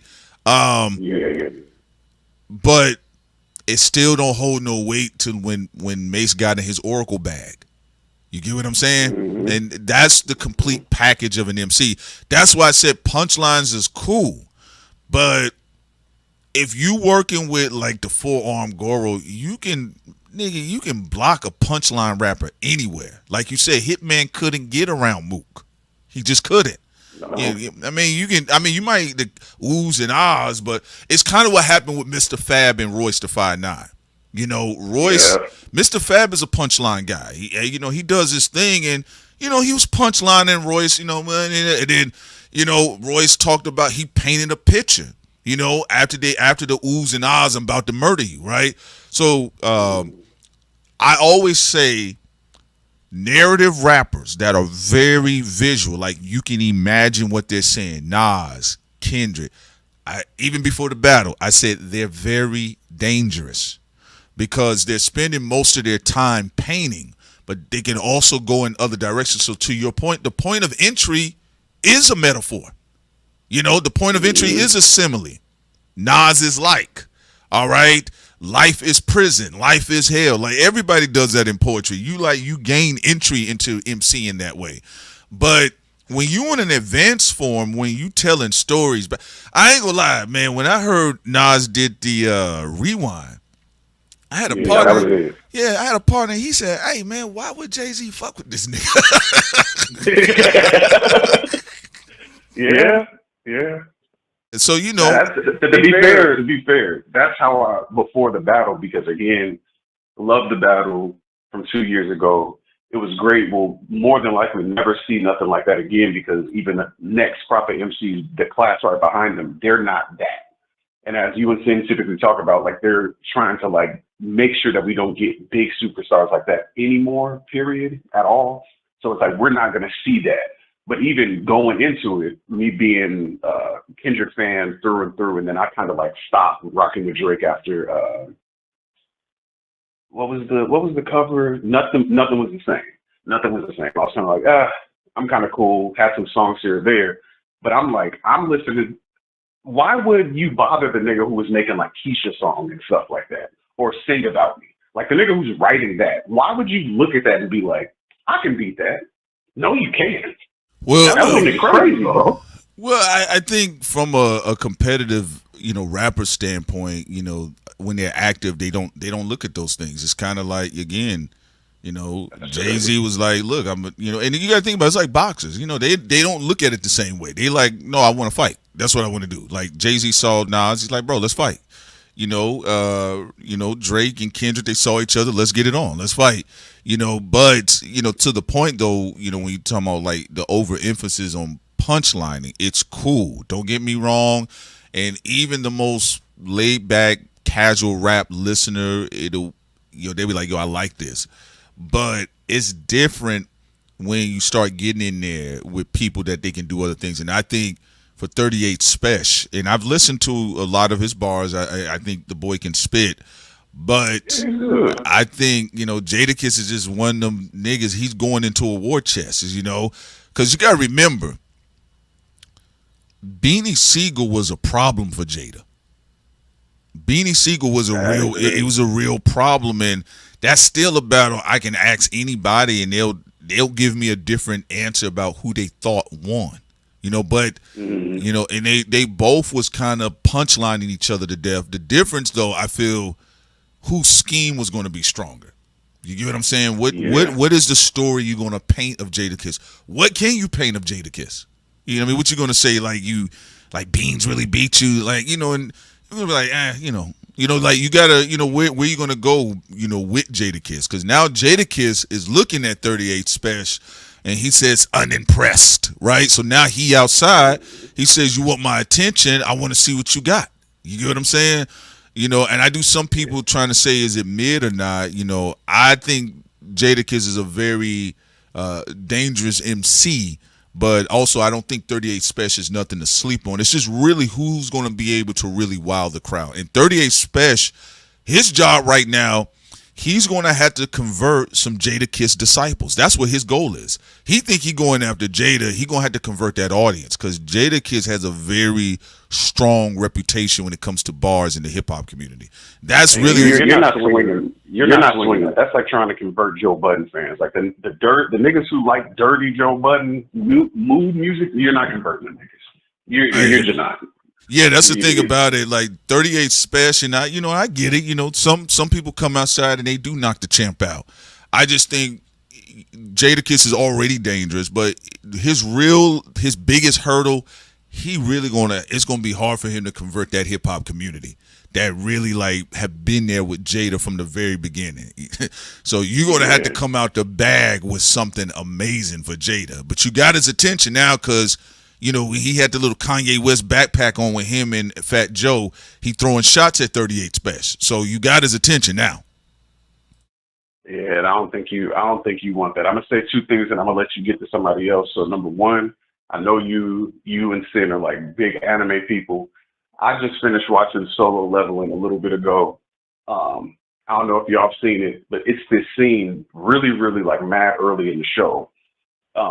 To where it's like a meme, it's like a big, massive statue that like smiles like a really big toothy grin. And I'm not gonna spoil anything, but it's like this is a terrifying, powerful entity. And it's smiling because somebody got its attention. And then it goes on to eviscerate a bunch of other stuff. But it's like, I think you got Jada to do that. Congratulations. You got his attention. But at what cost, bro? Like at what cost? We'll see. But finally, for the people listening who don't rock with battle rap or don't know the knowledge about battle rap, I encourage you. Rum Nitty is the best punchline rapper ever. Ever, in my opinion. I have seen, because again, he is a puncher. That's what he does. And I have not heard this man repeat something, even if it's like gun bars here or there. It's not the same type of gun bars.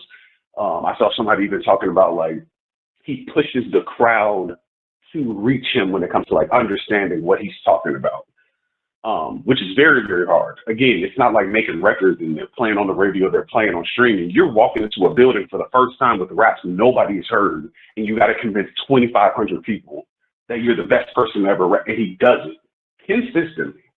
So again, if y'all want to look that up, Rum Nitty, I think Rum Nitty versus K-Shine is a great example. That's a classic battle. But again, best punchliner ever. Don't care about no Cassidy. Don't care about no Lloyd Banks. Those brothers are good. They're in the pantheon for punchlines, but I got Rum above all of them. But you have a good rest of your day, friends. All right, no doubt about it. Appreciate you, Cal Something. Thank you guys so much. Wonderful, wonderful, wonderful calls, folks. I'm going to end it off on this note only because I started a little later. So, again, guys, I appreciate y'all patience so much. But, yeah, look, man, I'm very interested. I'm interested in seeing what 38 Spesh got. Because I'm going to be honest with you. I knew it was going to go this way. I don't know. Jadakiss is a happy, trolling, evil Gemini. Okay? I don't know where 38 Spesh thought this was going to go, but I'm not saying the boy out. All right? But I am interested in seeing where he's going to go with it. But he's going to have to bring something more than just simple punchlines.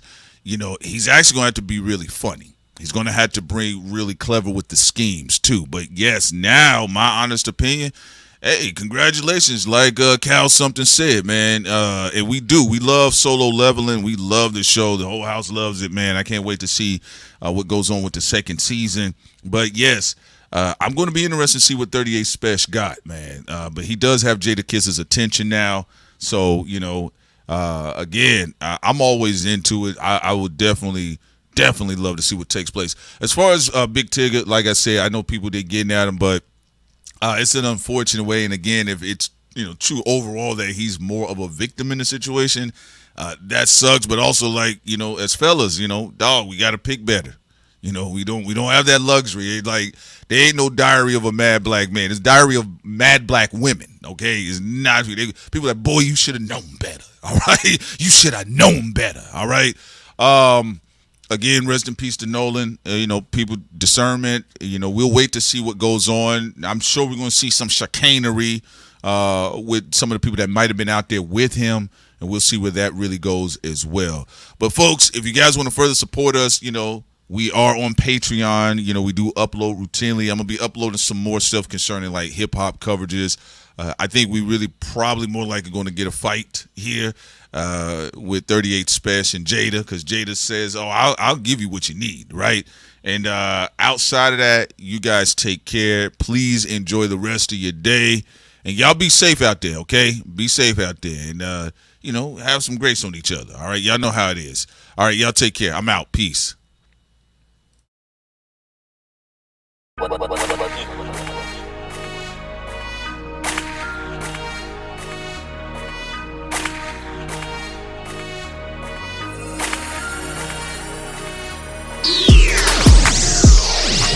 Batman.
Batman. Batman.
your airwaves. Alright, now, I'm here to kick the ballistics. Check out Thought Crimes.